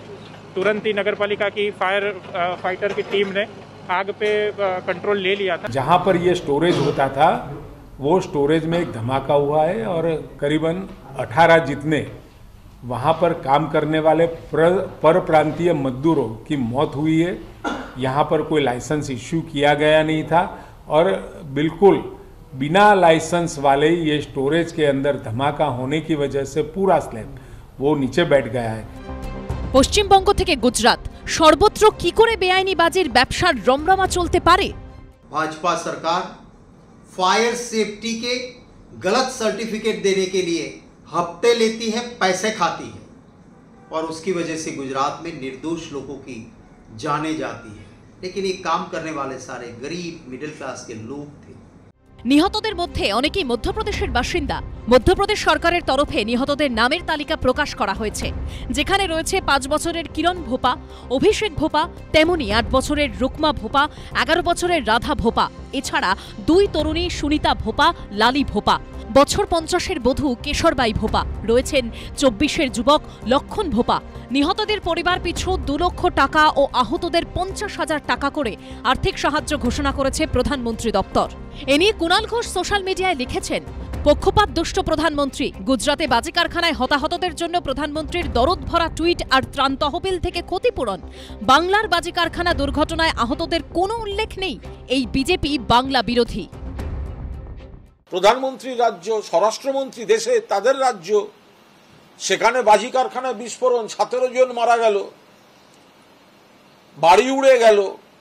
তা সেখানে লাইসেন্স ছিল না, লাইসেন্স ছিল না। খোদ প্রধানমন্ত্রীর নিজের রাজ্যে এই ভয়ঙ্কর বিস্ফোরণের ঘটনায় দ্রুত তদন্ত শেষ করে দোষীদের কড়া শাস্তির দাবি জানিয়েছেন রাহুল গান্ধী। একই তো, মুদ্রার এপিট আর ওপিটের থেকে তো খারাপ ভাষায় বলতে পারি না। যাই তৃণমূল তাই তো বিজেপি। যা আজকে দিন যা উন্নয়ন তো তাই, বিকাশ যা উন্নয়ন তো তাই। আজকে 1 এপ্রিল, এর থেকে বড় এপ্রিল ফুল ডে আর কি আছে? উন্নয়নও যা, বিকাশও তাই। এই রাজ্যের শাসক দল এই জাতীয় বিস্ফোরক এবং বিস্ফোরক কাণ্ডের সাথে যুক্ত থাকে, কিন্তু অন্য রাজ্যে শাসক দল যুক্ত থাকে না। অ্যাক্সিডেন্টাল এক একটা ঘটনা এর জন্য দায়ী। নিহতদের পরিবার পিছু 4 লক্ষ টাকা ও আহতদের 50,000 টাকা করে আর্থিক সাহায্য ঘোষণা করেছেন বিজেপি শাসিত গুজরাতের মুখ্যমন্ত্রী। হিন্দোল দে, আশাবুল হোসেন, উজ্জ্বল মুখোপাধ্যায়ের রিপোর্ট, এবিপি আনন্দ।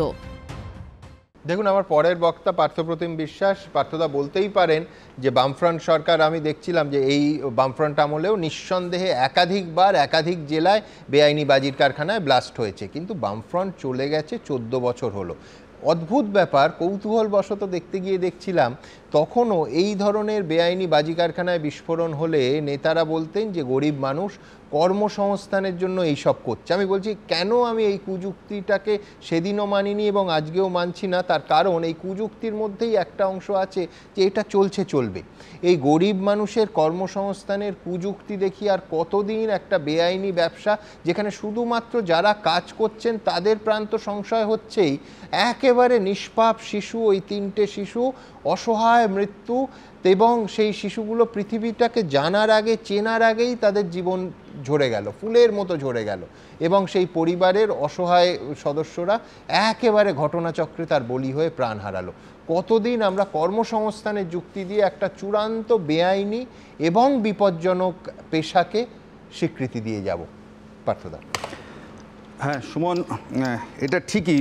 আমি বলছি যে আমাদের এইরকম একটা প্রাণঘাতী ইন্ডাস্ট্রি বলতে যা বোঝায় বাজি, সেটার ক্ষেত্রে ইন্ডাস্ট্রিয়াল সেফটি যা বিশেষত এটা ক্ষুদ্র শিল্পের মতোই হয়ে গড়ে উঠেছে, সেটা আমাদের সরকারের প্রয়াস। বিভিন্ন সময়কালে যদি আমরা দেখি, আজকে তো আপনি দেখাচ্ছিলেন আমাদের পশ্চিমে গুজরাট থেকে একেবারে পূবে বাংলা পর্যন্ত সর্বত্রই আমি বলবো যে এই চেহারাটা, এই কি বলবো যে আগোছালো একটা চেহারা, সেটা হচ্ছে যে ভেসে উঠছে। এবং এখানে দাঁড়িয়ে একটা জিনিস কোথাও সুমন বোঝার দরকার, যে লাইসেন্স মিউনিসিপ্যালিটির দিক বা পঞ্চায়েতের দিক, আসলে এগরোলের ব্যবসার থেকে বাজির ব্যবসা যে কোথাও কোয়ালিটিভলি ডিফারেন্ট, এইটা বুঝতে হবে। ফলে আপনি গোটা দেশে বাজির ব্যবসা এইভাবে ট্রেড লাইসেন্স দেওয়াই যায় না, এবং দেওয়া যায় না। কিন্তু আমি তো আপনারা প্রতিবেদন দেখাচ্ছেন যে পঞ্চায়েতের থেকে নেওয়া হয়েছিল কি হয়নি এটাই তরজা, আদৌ এটা বিষয় না, পঞ্চায়েত দিতেই পারে একদম, এমনকি মিউনিসিপ্যালিটিও বহু ক্ষেত্রে দিতে পারে না। ফলে এই যে বাজির লাইসেন্স দেব এবং কর্মসংস্থান হবে বলে যারা বলছেন, বিশেষত সরকারে যারা থাকবেন তাদেরকে এই দায় নিতে হবে, এবং সরকার সেই দায় থেকে যখন বিচ্যুত হচ্ছেন দে উইল বি কোয়েশ্চেন, এই নিয়ে কোনো সন্দেহ নেই। আপনি পরপর গত কয়েক বছরে, কয়েক দশকে আপনি যদি দেখেন, আমি লাস্ট কয়েকটা বাজি আপনারা আলোচনা এনেছিলেন যে কমিটি। আচ্ছা, এবার আমি বলছি যে নজরদারি যদি না থাকে, একটা আইন আছে আমাদের দেশে, নবদাও বলছিলেন সুপ্রিম কোর্টের বিভিন্ন আইনের কথা, but where is the enforcement যদি না থাকে, এই আপনি যদি বলেন কলকাতায় বিপজ্জনক বাড়ি ফায়ার সেফটির দিক থেকে 70% বাড়ি, আপনি কোথায় নজরদারি? বাগরি মার্কেটের হয়ে গেছে 8 বছর। আপনি একইভাবে ধরুন গার্ডেন রিচ হয়ে যাওয়ার পর বলা হয়েছিল যে হেলে পড়া বাড়ি, বিপজ্জনক বাড়ি, এটা হচ্ছে আমরা আইডেন্টিফাই করব, কোথায় নজরদারি? একটার পর একটা ঘটনা রোজ ঘটে চলেছে। আপনি যদি বলেন ভুয়ো ওষুধ, নজরদারি কোথায়? সেটাও নেই, প্রত্যেকদিন ধরা পড়ছে। আমি বলছি যে এই যে নজরদারির অভাব, এটা আসলে আপনার প্রশাসনের যে এফিসিয়েন্সি, সেটাকেই হচ্ছে যে কোয়েশ্চেন করছে। এবং কার্যত বারুদের স্তূপের ওপর সুমন দাঁড়িয়ে গেছে আমাদের রাজ্যটা। তফাৎ কোথাও একটা বলছি যে গুজরাটে 18 মরেছে, বাংলাতে 8 জন মারা গেছেন। এতৎসত্ত্বেও আমি বলবো এগিয়ে বাংলা একটা জায়গায়, যে এগিয়ে বাংলা এই কারণের জন্য যে এই যে বারুদের স্তূপ, এর পেছনের যে ইকোসিস্টেমটা, অর্থাৎ ফ্রন্ট এন্ডে আপনি যেটাকে বাজি কারখানা দেখছেন, আসলে এটা ব্যাক এন্ডে বোমা কারখানা। এবং পশ্চিমবঙ্গের পাওয়ার ইকোসিস্টেম যেটা, তার সাথে এই বাজি না, বোমাটা একাত্ম হয়ে যাচ্ছে বলে ওটা প্রফিট মেকিং বিজনেস। ফলে বোমা, গুলি, এবং তার সবচেয়ে বড় কি বলবো যে ভিকটিম হচ্ছেন এমনকি তৃণমূলের লোকেরাও। যে কসবার কাউন্সিলর যখন গুলি খান যে দিবালোকে প্রকাশ্য সন্ধ্যেবেলায়, তখন হচ্ছে মেয়র সাহেব বলছেন খাননি, সৌভাগ্যের বিষয় খাননি, খাওয়ার উপক্রম হয়। কিন্তু আমি বলছি যে এই যে বেআইনি বোমা, গুলি, এর যে ইকোসিস্টেমটা, এবং তখন মেয়র বলছেন যে ইন্টেলিজেন্স কোথায়, পুলিশ কোথায়, অ্যাক্ট নাও। অ্যাক্ট কেউ করছেন না, কারণ পুলিশও এই ইকোসিস্টেমটার একটা অংশ হয়ে যাচ্ছে। একটা প্রশ্ন থাকবে, সেটা হচ্ছে বিজেপির যে এনআইএ তদন্তের দাবি, সেটা কি বামেরা সমর্থন করছেন? মানে এনআইএ তদন্ত, আমি তো বলছি যে একদম যদি তদন্ত পশ্চিমবঙ্গ হয়, তাহলে হচ্ছে যে গুজরাটে যে ঘটনা ঘটেছে সেটা কোনো অংশে কম বিপজ্জনক নয়, মৃত্যুর অভিঘাত ইত্যাদি সমস্ত মামলাতে। ফলে আমার কথা হচ্ছে যে এনআইএ তদন্ত অ্যান্ড আদার থিংস যাই হোক না কেন, আপনার আউটকাম। এর আগে আমরা দেখেছিলাম বর্ধমানে যখন ব্লাস্ট হয়েছিল, সেটাকে বলেছিলেন গ্যাস সিলিন্ডার, ফলে তারপরে তো দেখা গেল সেটা গ্যাস সিলিন্ডার ছিল না, ও ছিল অন্য কিছু, বিস্ফোরক। ফলে আমার কথা হচ্ছে যে বিজেপি যদি মনে করে, অনুব্রত মণ্ডল বলেছিলেন টিভি ব্লাস্ট, আমি বলছি বিজেপি যদি মনে করে যে এনআইএ কেবল পশ্চিমবঙ্গে হবে এবং গুজরাটে হবে না, হবে না। আমি বলছি যে একই অপরাধে দুটো ভিন্ন পথ অবলম্বন করা যায় না। আমি দ্রুত দুজনের প্রতি, বিজেপি কিছু মনে করে না। ফার্স্ট থিং, আমি আবার বললাম শিডিউল অফেন্স নর্মালি হবে। সেকেন্ড, দাদা এতগুলো কথা বললো, এগিয়ে বাংলা বললো, গুজরাট এক প্যাক করে দিল। এই 19শে ফেব্রুয়ারি 2025, আমি নাম্বার কাউন্ট করাতে চাই না, তো করাতে হচ্ছে, দাদার কথা হচ্ছে না। মাল্লাপুরম, কেরালা, ফুটবল গ্রাউন্ডে ব্লাস্ট, 30 জন ইনজিওর্ড, 150 জন, 30 জন ডেড, 150 জন ইনজিওর্ড। নীলেশ্বরম মন্দির, সেখানে বাজি স্টোরেজ ছিল, 150 জন ইনজিওর্ড, 8টা ডেড। থেয়াম ফেস্টিভ্যাল, 8টা ডেড, কেরালা।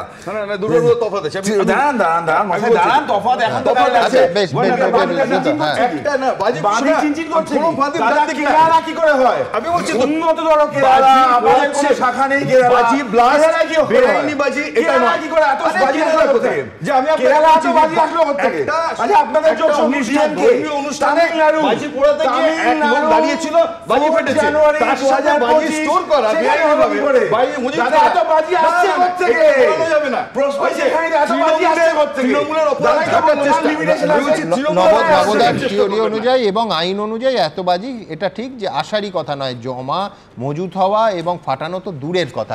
অন্য আমি তো বাজি নিয়ে তো বললাম যে বাজি নিয়ে এর মধ্যে আইনি বেআইনি কথাগুলো আছে, সেটা পার্থদাও বললেন। আমি যে প্রশ্নটা তুলেছিলাম পার্থদা কিন্তু ছুলেনি না সেটা। 93 সালে রশিদ খানের ডেরা থেকে যেটা ব্লাস্ট হয়েছিল, RDX ব্লাস্ট হয়েছিল, 65 জন মারা গিয়েছিল সেখানে। এবং তারপর যখন টাকা এনে তার বিরুদ্ধে মামলা হলো এবং তারপর পার্টি কমিশনও একটা বসিয়েছিল, নিজেদের দলের বিরুদ্ধেও একটা কমিশন বসিয়েছিল। কি হলো তার ফল শেষ পর্যন্ত? হয়নি। সেই যে তৎকালীন সম্পাদক যিনি ছিলেন তিনি এবং তার যে সিস্টেমটা চলে গেছে, আমি বলছি রশিদ খান মামলার ব্লাস্টের পর যারা ইনভলভ ছিল সেখানে একটা ফৌজদারি মামলা, পুলিশ এনকোয়ারি হয়েছে, দোষী সাব্যস্ত হয়েছে, তারা এখনো জেলে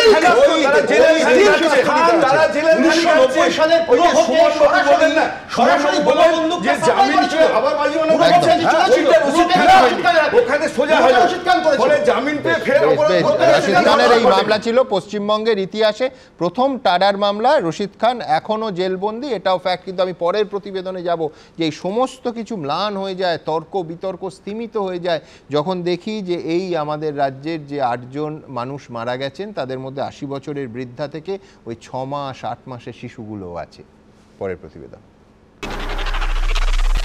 জীবন বাজি রেখে বাজি মজুত করার মাসুল। দক্ষিণ 24 পরগনার পাথর প্রতিমায় ভয়ঙ্কর বিস্ফোরণে শেষ হয়ে গেল গোটা একটা পরিবার।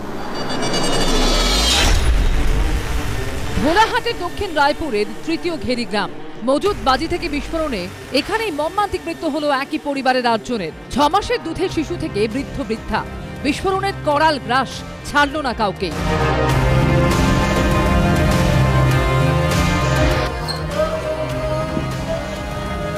এই সেই বাড়ি, অবশেষে আমরা পৌঁছতে পেরেছি এবিপি আনন্দ দর্শকদের জন্য। আমি দেখাচ্ছি কি পরিস্থিতি, আমি দেখাচ্ছি এখনো পর্যন্ত এখানে গরম, এখনো পর্যন্ত পোড়া গন্ধ। এই ঘরেই বাজি মজুদ ছিল, একদম সেইটা দেখাচ্ছি, এখানে এই ঘরেই বাজি মজুদ ছিল। বাজি ব্যবসায়ী চন্দ্রকান্ত তুষার বণিকের 80 বছরের ঠাকুমা ও তাদের বাবা অরবিন্দ বণিকের মৃত্যু হয়েছে বিস্ফোরণে। ঝলসে মারা গেছেন চন্দ্রকান্তের স্ত্রী শান্তনা বণিক, 9 বছরের ছেলে অর্ণব এবং 8 মাসের শিশু অস্মিতা। বাচ্চাইনি আরেক ভাইয়ের পরিবারও। চন্দ্রকান্তর ভাই তুষারের স্ত্রী সুতপা, তাদের 6 বছরের মেয়ে অনুষ্কা এবং 6 মাসের শিশু সন্তান প্রত্যেকে মর্মান্তিক বিস্ফোরণের বলি হয়েছে। প্রশ্ন হচ্ছে, দুধের শিশু থেকে বৃদ্ধ বৃদ্ধা, এই প্রাণহানির দায় কারা নেবে? কিভাবে বাড়িতে মজুত করা হয়েছিল এত বাজি? এত বাজি তৈরির মশলা বাড়িতে মজুত করা হলো, পুলিশ প্রশাসন কারো চোখে পড়লো না। এত বড় বিস্ফোরণ ঘটলো, তার মানে কত সেখানে বিস্ফোরক ছিল, সেই বিস্ফোরক, এত পরিমাণ বিস্ফোরক সেখানে জমাও, আর আপনার গোয়েন্দা বিভাগ জানতে পারল না? এতটা অপদার্থ? নাকি আপনি গোয়েন্দা বিভাগকে চোখ বন্ধ করে থাকতে বলেছেন কারণ আপনি জামাতের লোকেরা যাতে এগুলো করতে পারে? এর তদন্ত হওয়া উচিত। এনআইএ তদন্তের জন্য আমি হোম মিনিস্টারকে লিখবো। সুকান্ত বাবু আর দিলীপ বাবু যদি পাথর প্রতিমার বাজি কারখানাতে এনআইএ দাবি করেন, তাহলে এনআইএ এর আরেকটা টিম যেন গুজরাটে নরেন্দ্র মোদী আর অমিত শাহের গুজরাটে, যেখানে সেম বাজি কারখানার বিস্ফোরণে, ভয়ঙ্কর বিস্ফোরণে বাড়ি উড়ে গেছে, 17 জন অসমর্থিত খবরে আরো বেশি মারা গেছেন, তাহলে এনআইএ ওখান থেকে শুরু হোক। বিস্ফোরণের পর পুলিশি তৎপরতা দেখে ক্ষোভ উগরে দিচ্ছেন স্থানীয়রা। আজকের প্রশাসন যে তৎপরতা দেখাচ্ছে, এখানে রাস্তা ব্যারিকেড দিচ্ছে, ওখানে রাস্তা ব্যারিকেড দিচ্ছে, যে আজকের দেখাচ্ছে যে আমরা মোটামুটি খুব কাজ করছি দেখুন, কিন্তু যদি এটা আগামী দিনে করতো তাহলে এই ঘটনা, এই দুর্ঘটনা ঘটতো না। বেআইনি বাজি মজুত, বাজি তৈরি, তারপর বিস্ফোরণ, প্রাণহানি। কয়েকদিনের জন্য পুলিশি তৎপরতা, ফের যে কে সেই। এভাবেই কি চলতে থাকবে? সন্দীপ সরকার, গৌতম মণ্ডল ও মৈত ঠাকুর চক্রবর্তী রিপোর্ট, এবিপি আনন্দ। দেখুন, এইবার এই ধরনের ঘটনার একটা অত্যন্ত গুরুত্বপূর্ণ পয়েন্টে আমি আসতে চাইছি। আপনাদের মনে থাকবে যে খাদিকুলে যখন 2023 সালের 17ই মে মুখ্যমন্ত্রী বলেছিলেন যে এখানে নজরদারি, বারবার আমাদের আলোচনায় নজরদারি শব্দটা এলো, অর্থাৎ খবর দেয়া। যারা রাজনৈতিক দায়িত্বে থাকেন, যারা রাজনৈতিক পদে থাকেন, তাদের একটা দায়িত্বের মধ্যে পড়ে যে তার বা তাদের এলাকায় যা হচ্ছে সেই খবর প্রশাসনের কাছে বা কর্তৃপক্ষের কাছে জানানো। মুখ্যমন্ত্রী সঠিকভাবেই করেছিলেন। 2023 সালের 16ই মে নবান্নে খাদিকুল বিস্ফোরণ নিয়ে কি বলেছিলেন দেখাবো আপনাদের। গ্রাম পঞ্চায়েতটি 2 মাস আগে নির্দলকে প্রেসিডেন্ট করে বিজেপি পঞ্চায়েত তৈরি করে। তাদের তো ইনফরমেশন রাখা উচিত ছিল যে তাদের এলাকায় ঘটনা ঘটছে, আবার কেন নতুন করে বিজেপির পঞ্চায়েত বলে আমাদের এমএলএ তারা স্পটে গিয়েছিল, তাদের ঢুকতে বাধা দেওয়া হয়েছে। মুখ্যমন্ত্রী একেবারে সঠিক কথা বলেছেন, তারও ইনফরমেশন রাখা উচিত ছিল। কবে বলছেন? 2023 সালে 16ই মে নবান্নে বলছেন খাদিকুল নিয়ে। অর্থাৎ সেইখানে বিজেপির যে পঞ্চায়েত তারা কেন জানায়নি, এই প্রশ্ন সন্ধ্যের এই শোতে বিজেপির যিনি প্রতিনিধি এসেছিলেন তাকে আমরা জিজ্ঞেস করি। আজকের ক্ষেত্রে মুখ্যমন্ত্রীর ওই ইনফরমেশন দেয়া নিয়ে যদি আজকের এই গতকাল রাতের এই ঘটনায় আমরা প্রয়োগ করি, তাতে দেখছি যে ঢোলাঘাটে যেখানে বিস্ফোরণ হয়েছে সেটা মথুরাপুর লোকসভা কেন্দ্রের অন্তর্গত তৃণমূল সাংসদ সেখানে আছেন, তার নাম বাপি হালদার। মানে আমি দক্ষিণ চব্বিশ পরগনা, সেই দক্ষিণ চব্বিশ পরগনা 2008 থেকে যেখানে তৃণমূলের রাজনৈতিক শাসন, রাজনৈতিক কর্তৃত্ব একেবারে ভোটের দ্বারা সুপ্রতিষ্ঠিত, সেখানে বিভিন্ন স্তরে যেখানে ঘটনা ঘটেছে কারা কারা আছে আপনাদের বললাম যে সাংসদ হচ্ছেন তৃণমূলের বাপি হালদার। আসুন বিধানসভায় তৃণমূল বিধায়ক সমীর জানার এলাকার অন্তর্গত এই জায়গাটা। এবার আসি যেখানে ইনফরমেশন দেওয়ার কথা ছিল, পঞ্চায়েত লেভেলে বলেছিলেন 2023 সালে মুখ্যমন্ত্রী। এইখানে দক্ষিণ রায়পুর পঞ্চায়েত, তৃণমূল পরিচালিত পঞ্চায়েত, এবং এই এলাকায় যেখানে বিস্ফোরণটা হয়েছে সেখানে পঞ্চায়েত সদস্য অবধি তৃণমূলের। অর্থাৎ আমার প্রশ্নটা খুব পরিষ্কার, খাদিকুলের ক্ষেত্রে যদি বিজেপির পঞ্চায়েতের ইনফরমেশন রাখা কর্তব্য হয়ে থাকে, উচিত হয়ে থাকে, যেটা আমি মনে করি যে উচিত, তাহলে এক্ষেত্রে পঞ্চায়েত প্রধান বা পঞ্চায়েত সদস্য যারা এই ঢোলাঘাটে আছেন তৃণমূলের, তাদেরকে ইনফরমেশন রাখাটা উচিত ছিল না? এই প্রশ্ন নিয়ে যাব আমার পরের বক্তা বিশ্বনাথ চক্রবর্তীর কাছে। সুমনদা, আসলে গুজরাট কি পশ্চিমবঙ্গ, মানুষ কি ভাবা হয়, সরকারের এদেরকে ভোটার ভাবে। ফলে ভোটার কিছু মানে 90 কোটি ভোটার আছে, 500,000 ভোটার যদি চলে যাক, মানে ভোটার, আপনি নাগরিককে তো নাগরিক ভাবছেন না, আপনি নাগরিককে আপনি ভোটার ভাবছেন। না হলে পশ্চিমবাংলা হোক বা গুজরাট হোক, সরকার মানে যে সিদ্ধান্তগুলো নেওয়ার কথা, যে প্রশাসনিক রাজনৈতিক ব্যবস্থাগুলো নেওয়ার কথা, সেগুলো সরকার নিচ্ছে না কেন? গ্রিন ট্রাইব্যুনালের রায়ের পরে চুপ করে থাকে কেন সরকার? সে গুজরাট হোক Paschimbangla, high power committee chief সেক্রেটারির নেতৃত্বে তৈরি হওয়ার পরে যে মিটিং মিনিটস বেরিয়েছিল সেগুলো কার্যকারী করে না কেন? গ্রিন গেজেট নোটিফিকেশনের পরেও কোনো প্রশাসনিক ব্যবস্থা নিতে পারে না কেন সরকার? কেন নিতে পারে না জানেন তো? অর্ণব ঠিকই বলছিল, স্থানীয় স্তরে একটা নেক্সাস আছে। অর্ণব যেটা বলতে পারেনি শাসক দলে থাকার জন্য, সেটা হলো এই নেক্সাসটা আসলে শাসক দলের নেক্সাস। তৃণমূল কংগ্রেসের যে রাজনীতি, সেই রাজনীতির সাথে এই বোম কারখানার সরাসরি সম্পর্ক আছে।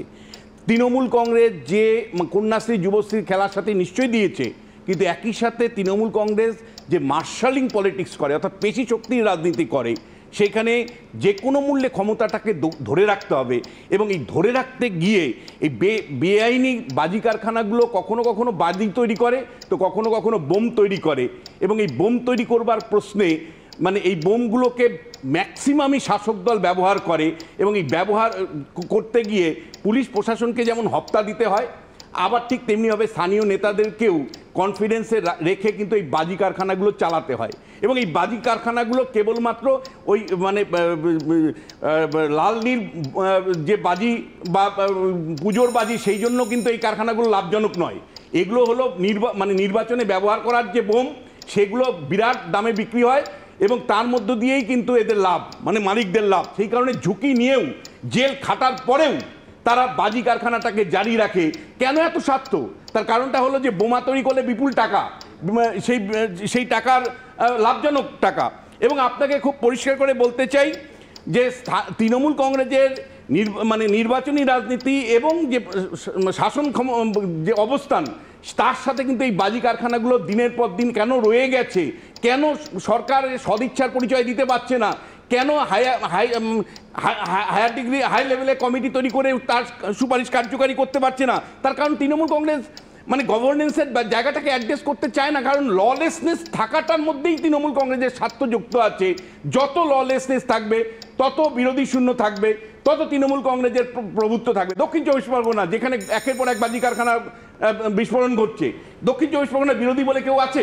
পঞ্চায়েত নির্বাচনে প্রথমেই 50% বিরোধী শূন্য অবস্থায় সেখানে তৃণমূল কংগ্রেস জয়ী হয়েছে। বিরোধী যদি একটু থাকতো, তাহলে হুইসেল বোলারের ভূমিকা পালন করতে পারতো। অন্ততপক্ষে এই যে মমতা বন্দ্যোপাধ্যায় বলছিলেন বিজেপির স্থানীয় নেতারা কেন জানায়নি, এই অভিযোগটা অন্তত করতে পারতো। এবার আমি বারবার বলছি যে বিরোধী শূন্য তৃণমূল কংগ্রেসের যে রাজনীতি, সেই রাজনীতির ফলে পশ্চিমবাংলা ওয়াচডগ বা হুইসেল বোলারের মতন একটা মানে কোনো লোকও নেই। অর্থাৎ পরিষ্কার যে আপনি বিরোধী শূন্য করবার ফলে সরকারের দৃষ্টিগোচর করে এমন কেউ নেই। এটা আরেকটা ভয়ঙ্কর দিক। কিন্তু সব মিলে যদি আপনি লক্ষ্য করেন যে এই গভর্নেন্সের প্রশ্নটা লঘু হয়ে যাচ্ছে, কারণ যেই মুহূর্তে ধর্মের রাজনীতি আসছে, আপনি দুদিন পরেই আপনি রামনবমীর মিছিল নিয়ে বেরিয়ে যাবেন, আপনি হনুমান জয়ন্তীর মিছিল নিয়ে কিছুক্ষণ পরেই রামনবমী নিয়েই আলোচনা করব। হ্যাঁ, আমি বলছি যে ধর্মীয় রাজনীতি যত উঠে আসছে, আইডেন্টিটি পলিটিক্স যত উঠে আসছে, গভর্নেন্সের ইস্যুগুলো কিন্তু সুমনদা লুকিয়ে যাচ্ছে, কার্পেটের তলায় চলে যাচ্ছে। আমি বলছি অর্ণব, দক্ষিণ 24 পরগনা যদি ধরা যায় 31টা বিধানসভা কেন্দ্র একমাত্র নওশাদের ভাঙড় ছাড়া 30টাতেই তৃণমূল। এর দায় তো এটার দায় কি শুধুমাত্র কিছু বাজি কারখানা আছে এবং সেখানে বাজি আড়ালে হয়তো বোমা তৈরি হয় সাইডতে, সেটুকুই কি? সেটুকু কিন্তু নয়। আমি বললাম বিশ্বনাথ যেটা বললেন যে এখানে পেশি শক্তি বা এই ধরনের কিছু ফোর্স প্রয়োগ করা হচ্ছে, আমি মানছি কোন জায়গায় নিশ্চয়ই করা হচ্ছে। পুলিশ কি করছে? পুলিশ ঘুমোচ্ছে। পুলিশ ঘুমোচ্ছে আমি বলছি না, আমি সবটা মিলিয়ে তো নেক্সাসের কথা বললাম। পুলিশ নিশ্চিতভাবে এর মধ্যে রয়েছে, কিন্তু আমি বলছি যে নির্বাচনী সাফল্যটা শুধুমাত্র পেশি শক্তি দিয়ে হচ্ছে আর কিছু বাজি কারখানার বোম থেকে হচ্ছে, এটা কিন্তু একেবারে না। তার কারণ হচ্ছে যে উল্টো দিকে বিশ্বনাথ আপনি একটুখানি দেখুন, উল্টো দিকে যে দলটা রয়েছে প্রধান বিরোধী দল যারা, তারা যে অস্ত্রের আস্ফালন করছে এই মুহূর্তে, সেটা কিন্তু আরো হিংস্র, আরো হিংস্র।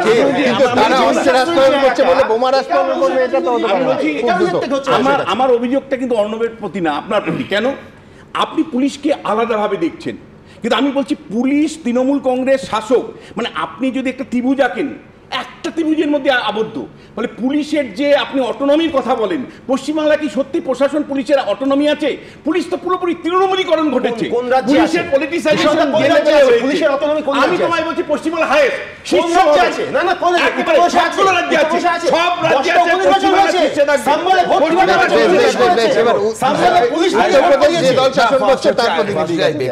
বিশ্বনাথ দা বললেন এই খালি এরা নাম্বার, এরা ভোট। পশ্চিমবঙ্গের ক্ষেত্রে নাম্বারও না, ভোটও না। পশ্চিমবঙ্গ এমন একটা রাজ্য যেখানে মরা মানুষও ভোট দেয়। খোঁজ নিয়ে দেবে বিধানসভায় 8 জন ভোট দেবেন, যে কারণ ভোট দেওয়ার ক্ষমতা ছিল, তারা ভোটটা দেবেন, তাদের ভোটটা পড়ে যাবে। সেকেন্ড, বিশ্বনাথদার এই সরকারের উপর কি এত রাগ আমি বুঝে পাচ্ছি না। দেখো, পশ্চিমবঙ্গে শিল্প নেই, চাকরি নেই, দু চারটে ভিতর কুটির শিল্প আছে যেখান থেকে সাপ্লাইটা আছে, সেটা বন্ধ করে দেবেন। নুঙ্গি, চম্পাহাটি, এখান থেকে বাজি তৈরি হয় না, ভোটে যে পেটোগুলো পড়ে সেগুলো তৈরি হয়, ভাঙড়ে যে পেটোগুলো চলে ওখান থেকে আছে, বন্ধ হয়ে যাবে। আমি একটা পয়েন্ট, একটা হচ্ছে যে এই শিল্পে যুক্ত যারা, আপনি খোঁজ নিয়ে দেখবেন 150 থেকে 200 টাকা রোজ, এবং এর মধ্যে নারী এবং শিশু সবচেয়ে বেশি হচ্ছে ইউজড হয়। এরা হচ্ছে বাজিতে, আর বোমে হচ্ছে যুবক এবং মধ্যবয়স্ক যারা আছে তারা ইউজ করে।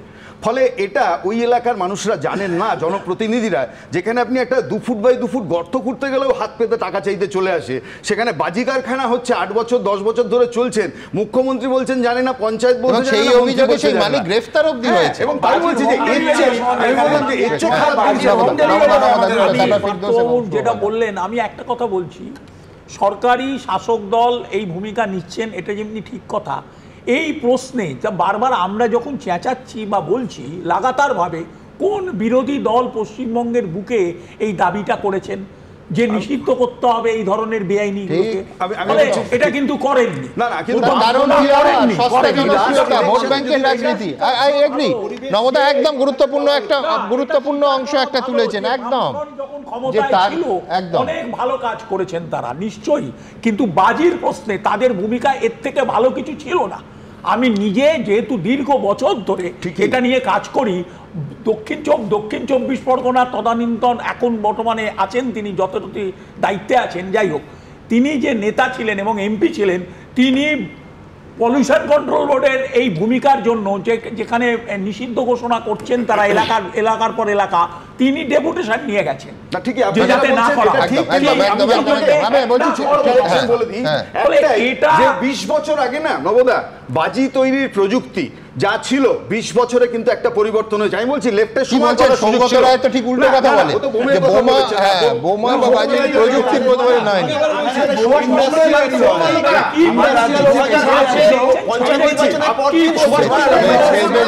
আমি আসবো with a very serious note, just note, আমি বলছি যে কতটা প্রযুক্তির, আমি বলছি প্রযুক্তির পরিবর্তন বাদ দিন, ওই একই রকম বেআইনি কাজ হয়ে চলেছে। আমি ঠিক এই জায়গা থেকে, তার কারণ ওই বিশ্বনাথদা বলছিলেন না যে ভোট ব্যাংকের রাজনীতি, গরিব মানুষকে ভোট ব্যাংক হিসেবে দেখেন রাজনৈতিক নেতারা, তার কারণ সেই মানুষের মৃত্যুর মানে প্রাণের দাম ঠিক কতটা। আমি ঠিক এই জায়গা থেকে আমার পরের প্রতিবেদন দেখাবো, যেটা এই রাজ্য সরকার একটার পর একটা বড় ঘটনা ঘটার পর যা যা ব্যবস্থা নিয়েছেন, নেয়ার প্রতিশ্রুতি দিয়েছেন, শেষ পর্যন্ত দিনের শেষে কটা বাস্তবায়িত হয়েছে গোনাবো পরের প্রতিবেদন। ফের বেআইনি বাজির বলি, আরও একটা বিস্ফোরণ, আবার মৃত্যু মিছিল। দক্ষিণ 24 পরগনার পাথর প্রতিমার ঢোলাহাটে বাড়িতে মজুত করা বেআইনি বাজি প্রাণ কেড়েছে এক পরিবারের 8 জনের। 2 বছর আগে 2023 সালের 16ই মে ঢোলাহাটের মতোই বিকট শব্দে বিস্ফোরণ হয় পূর্ব মেদিনীপুরের এগরার খাদিকুলে। মৃত্যু হয় 11 জনের। এই ঘটনার 11 দিন পর হেলিকপ্টারে খাদিকুলে যান মুখ্যমন্ত্রী, দেন ক্লাস্টার তৈরির আশ্বাস। আমরা বাজি কারখানা তৈরি করবার ক্লাস্টার তৈরি করব এবং সেখানে যারা বাজি কারখানার মালিক, বাজি কারখানা করতে চান, ফায়ার ক্র্যাকার নয়, যা জীবন নষ্ট করে। কিন্তু মুখ্যমন্ত্রী দেওয়া প্রতিশ্রুতি কি 2 বছর কেটে যাওয়ার পরেও আদৌ বাস্তবায়িত হয়েছে? ক্লাস্টার ম্যানুফ্যাকচারিং ক্লাস্টারের এখনও সেরকমভাবে কাজ শুরু হয়নি। স্টিল 2 বছরের মধ্যে জমি চিহ্নিতকরণ হচ্ছে। 2 বছর আগে আমরা যেখানে ছিলাম, আমার কাছে যেটুকু অনুমান, আমরা সেই জায়গাতে এখন রয়েছে। আমার প্রথম বক্তব্য ছিল জেলা ওয়াইজ বা কিছু জেলা, 5টা কি 6টা জেলা যেখানে মূলত বাজি তৈরি হয়, সেখানে প্রথম ম্যাগাজিন তৈরি করতে, যে তারা বাজিগুলো তৈরি করুক, করে তারা ম্যাগাজিনে স্টোর করুক, যেখানে প্রাণহানির সম্ভাবনা নেই। কিন্তু সেটা তো আমি দেখেছি কোনো রকমভাবে প্রোগ্রেস হয়নি এই জায়গাটায়। এগরার খাদিকুলে হাড় কাঁপানো দুর্ঘটনার পর কেটে গেছে দুটো বছর। তারপর দক্ষিণ 24 পরগনার বজবজ, উত্তর 24 পরগনার দত্তপুকুর, পূর্ব মেদিনীপুরের কোলাঘাট, হাওড়ার উলুবেড়িয়া থেকে কল্যাণীর রথতলা, একের পর এক বিস্ফোরণে প্রাণ গেছে আমজনতার। কিন্তু গ্রিন বাজির ক্লাস্টার এখনো পর্যন্ত তৈরি হয়নি। আলটিমেটলি প্রত্যেকটা ঘটনায় প্রাণ যাচ্ছে গরিব মানুষের। এই রাজ্যে 5,500-এর বেশি ইউনিট যদি বেআইনি হয়, সেই বেআইনি ইউনিটগুলোকে হয় আইনি করতে হবে, আর আইনি করে তাদের যারা কাজ করে তাদের নিরাপত্তা এবং গোটা ব্যবস্থাটার নিরাপত্তা করতে হবে, নয়তো আর কয়েক সপ্তাহের মধ্যে দুর্ভাগ্যবশত আবার এই অনুষ্ঠান করতে হবে আমাদের। মানুষের প্রাণ কি এখন এতই সস্তা? ভোটের সময় এত বেশি বেআইনি আগ্নেয়াস্ত্র, এত বেশি গুলি, এত বেশি বোমা কোথায় থেকে আসে? হাফ করে দিলে অসুবিধা তো আছে, সেখানে তো এই বোমা বাঁধা যাবে না। মুখ্যমন্ত্রীর প্রতিশ্রুতির 2 বছর পরও ক্লাস্টার তৈরি হয়নি। কিন্তু এবারের বিস্ফোরণের পর পুলিশের গলায় শোনা গেছে নতুন আশ্বাস।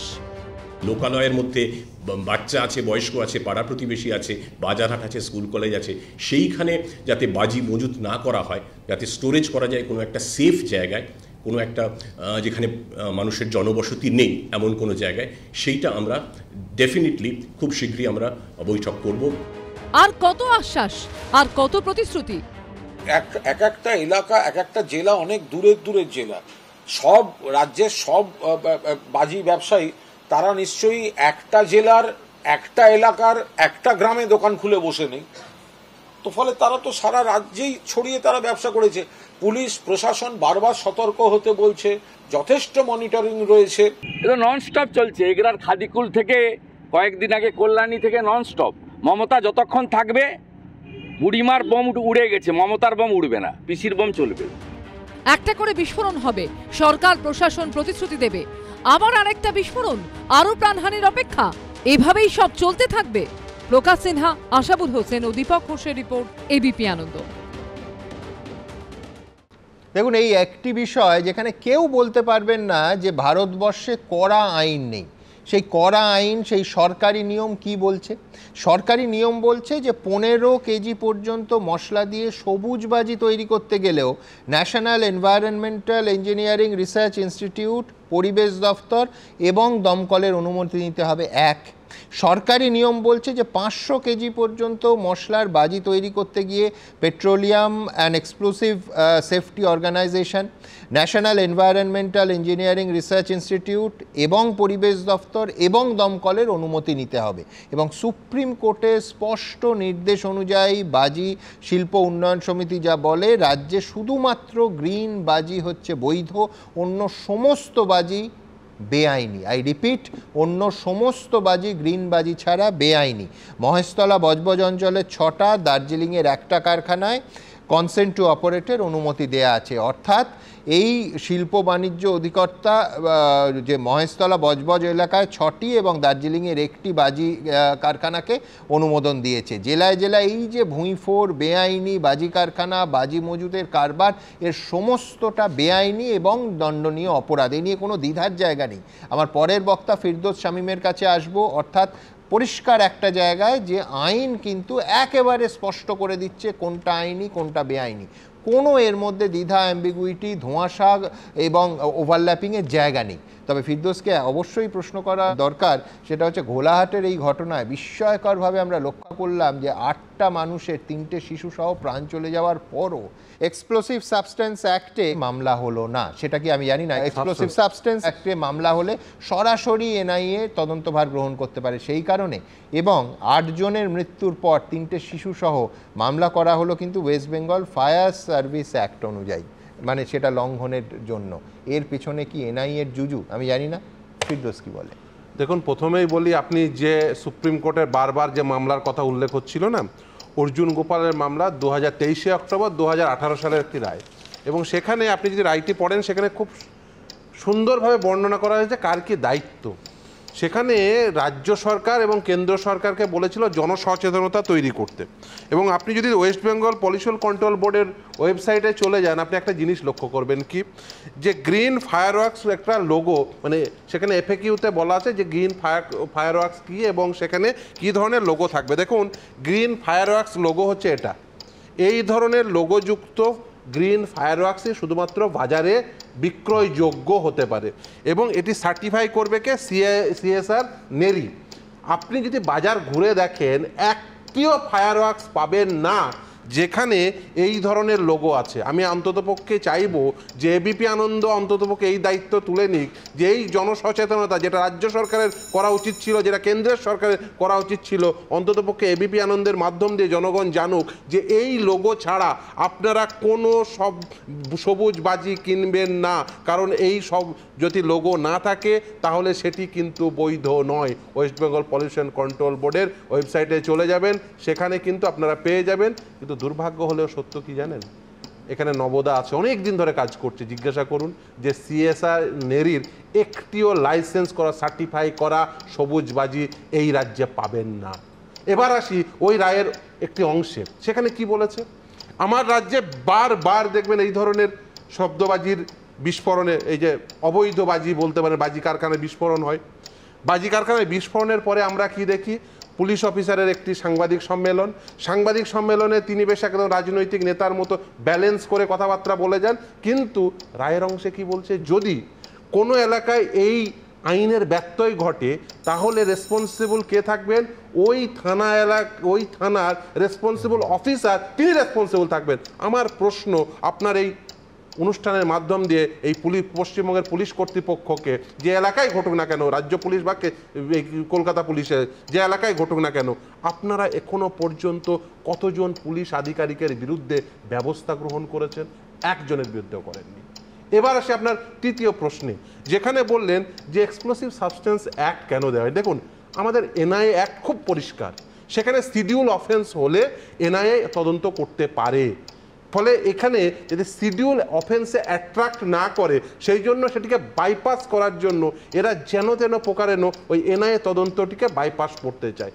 এটি হচ্ছে বলতে পারেন যে কর্তৃপক্ষের, বিশেষ করে পুলিশ কর্তৃপক্ষের মানে জাগলারি, আইনের জাগলারি। কিন্তু সেটা করে যে পার পেয়ে যাবেন এটা ভাবার কোনো প্রকার কারণ নেই। তার কারণ আপনি যদি মনে করেন যে আইনের সেই প্রকোষ্ঠ নেই, তা কিন্তু নয়, আইনের সেই প্রকোষ্ঠ রয়েছে।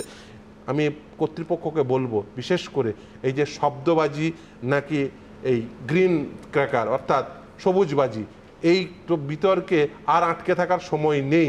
আপনারা অন্ততপক্ষে জনগণকে এই মর্মে সচেতন করুন যে এই যে লোগোযুক্ত কোনো প্রকার ফায়ারওয়ার্ক আপনারা কিনবেন না, কারণ আমরা ম্যানুফ্যাকচারিং নিয়ে আলোচনা করছি, আমরা ইউজ নিয়ে, ব্যবহার নিয়ে আলোচনা করছি না। অন্ততপক্ষে এই জনসচেতনতা তৈরি করুন। এবং কর্মসংস্থানের প্রশ্নে বলি যে অল্টারনেটিভ কর্মসংস্থান করা যায় না, এটা এই কুযুক্তির আর বেশি দিন নবদা দেখালেন যে 450 তথ্য দেওয়া হয়েছে। 11 জানুয়ারি 2020 নৈহাটির পাশে বম ডিফিউজ করতে, মানে বাজি ডিফিউজ করতে একটা ব্লাস্ট হলো, যেটা দেখে ওই হিরোশিমার ব্লাস্ট হলো, বিরাট ব্লাস্ট, উল্টো সাইডেও বাড়িঘর ভাঙচুর হলো, কাঁচবাজ ভাঙলো, সেটা নিয়ে একটা এনআইএ ইনভেস্টিগেশন হয়েছিল, মনে আছে? এনআইএ ইনভেস্টিগেশনে রেকমেন্ড করা হয়েছিল মনোজ ভার্মা, চৈতালি চক্রবর্তী এবং প্রণব নস্করের, চৈতালি চক্রবর্তী ডিএম, প্রণব ভার্মা তখনকার সিপি, তাদের বিরুদ্ধে ব্যবস্থা নেওয়ার জন্য, কারণ তারা এক্সপ্লোসিভগুলোকে নষ্ট করে দিয়েছে যাতে বোঝা না যায় ওখানে কি ছিল। এটা ছিল স্পেসিফিক কেস, এনআইএ রিপোর্ট হচ্ছে ফেব্রুয়ারি 2020। তাহলে বলো পুলিশ এটা সত্যিটা বেরিয়ে আসার কথা, সেখানে বারবার ঢাকা দেওয়ার চেষ্টা করছে। আমি ফিরদৌস একটা পয়েন্ট উল্লেখ করলেন, আমি শুধু বলি ওকে ভাবতে, যে গ্রিন ট্র্যাকার বলতে ওই যে গ্রিন বাজি এর একটা লোগো যেটা দিলেন এবারও কালী পুজোতে, আই ওয়াজ ভেরি অ্যাটেন্টিভ, যে জাল লোগোতে বাজার ভরে গেছে, ফলে আপনি সবুজ বাজি বলতে যা বোঝায় সেটারও জাল, এবং সেটা ধরবে কিউআর কোডটি সঠিক নাকি বেঠিক সেই জন্য কিন্তু প্লে স্টোর রয়েছে, সেখানে গিয়ে প্লে স্টোরে গিয়ে ডাউনলোড করতে পারেন, সেখানে দেখতে পারেন যে সাধারণ মানুষকে এই জনসচেতনতা তৈরি করার জন্য রাজ্য সরকার বা কেন্দ্র সরকার কি পদক্ষেপ নিয়েছে।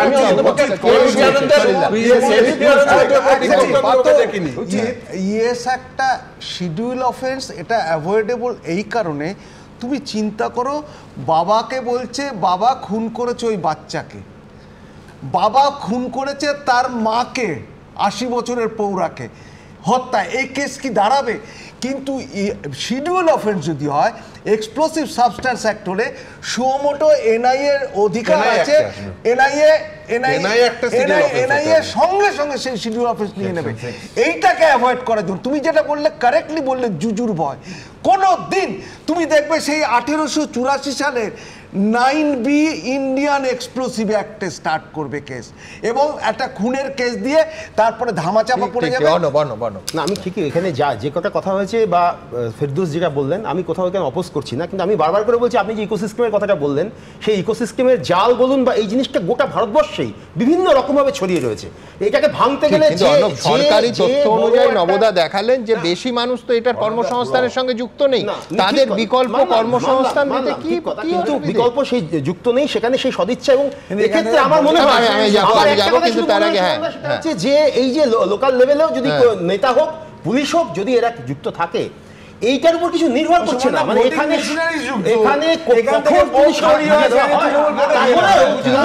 জনপ্রিয়তা বা তৃণমূল যে গ্রহণযোগ্যতা, সেই গ্রহণযোগ্যতা কিন্তু থাকবে। আমি শুভময়দার দেখুন, আমার শুভময়দের কাছে পরিষ্কার প্রশ্ন থাকবে যে গুজরাট হতে পারে কিংবা পশ্চিমবঙ্গ, দিনের শেষে দায়বদ্ধতা তো নির্বাচিত সরকারের, এবং ঘটনা ঘটলে তার জন্য নির্বাচিত সরকারকেই দায়ী করা হয়। মানে আমি যবে থেকে সাংবাদিকতা এসেছি, কেলেঘাই, কপালেশ্বরী, ঘাটার মাস্টার প্ল্যান শুনে শুনে বড় হয়েছি। আমি বলছি সৌভাগ্যের বিষয়, সেগুলোতে এখন কাজ শুরু হয়েছে। প্রায় সেই রকম ক্লাস্টার, হাই পাওয়ার্ড কমিটি, এইতে বিকল্প মানুষের কর্মসংস্থান, এই বুলিগুলো আমরা শুনি, এই প্রতিশ্রুতিগুলো শুনি, আলটিমেটলি মানুষের মৃতদেহের ওপর দিয়ে হেঁটে এই প্রতিশ্রুতি কিন্তু তারপরে পালন হয় না। 3 মাসে ঠিক 3টে ঘটনায় ধরুন, যে ঘটনায় এত বড় যে আমরা এই অনুষ্ঠান করেছিলাম, 15 জন মানুষের মৃত্যু হয়েছে, 15 জন সহনাগরিককে আমরা হারিয়েছি। আমি শুভময়দার কাছে আসবো যে এই বেআইনি বাজার, মানে আমি বলছি আমাদের জীবদ্দশায় এটার একটা সুষ্ঠু সমাধান দেখে যেতে পারবো তো? সন্দেহ হচ্ছে। শুনেও মানে ভীষণ হতাশার সঙ্গে আজকে কথা বলতে হচ্ছে আর কি। কত ইন্টারেস্টিং ইস্যু হয়তো আসবেও সামনে, রামনবমী থেকে হিন্দুত্ব, তৃণমূলকে নিষিদ্ধ করা, তারপর সম্পর্কের সৈত্য তৃণমূলের মধ্যে, মানে এগুলো থাকলে না পশ্চিমবঙ্গের রাজনীতিটা যে মানে থাকে, তাতে এই ধরনের আলোচনা অল্প চুটকি তার মধ্যে দিয়ে যে জায়গাটা দাঁড়ায়, সেইখান থেকে যখন একটা সিরিয়াস জায়গা আসে, যখন ভারতবর্ষের একেবারে পূর্ব থেকে পশ্চিম একেবারে আছে দিন একটা উন্নয়নমুখী রাজ্য, এদিক ওদিকে কিছু বাচ্চা ঈদের দিন খেলা করছে, আলো রৌদ্র সত্যমাখা একটা কলরবের পৃথিবী, সেইখান থেকে রাত্রির বেলা, গতকাল রাতে আপনাদের টিভি চ্যানেলে দেখা নবদা বলছেন যে কি ঘটনাটা ঘটেছে, তখন মনে হয় আর কি মানুষের মৃত্যু হলে, জীবনানন্দ বলেছিলেন আজকের আগে যে জীবনের ভিড় জমেছিল তারা মুড়ে গেছে। এবং এই যে সত্যি তো মানে গোটা আইনি যে জীবনটা, সেই জীবনটা যদি সম্পূর্ণ বেআইনি হয়ে যায়, যদি কিউআর কোডের মধ্যেই বেঁচে থাকতে হয় মিলিয়ে, আর বাকিটুকু যদি প্রতি মুহূর্তের মরে যাওয়া হয়, যদি প্রতি মুহূর্তে সত্য নিয়ে প্রশ্ন করতে হয় যে সত্য অবজেক্টিভ না সাবজেক্টিভ, প্রশ্ন করতে হয় সত্য কি আপেক্ষিক, একটাই জায়গা, তখন সেখানে বারবার আসে, মৃত্যুটা বোধহয় আপেক্ষিক নয়, কতগুলো সংসার ভেসে গেল আর কি।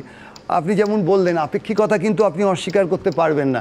18 আর 8-এ 26 মারা গেছে কিনা তার থেকে বারবার করে আলোচনা হবে 18 বিয়োগ 8 কত, কোনখানে বেশি মরল, বারবার আলোচনা হবে কোন রাজ্যে 4 লক্ষ পেল সুমনবাবু আর কোন রাজ্যে 2.5 লক্ষ, আবার যোগ না করে আমরা আবার বিয়োগ করতে যাব।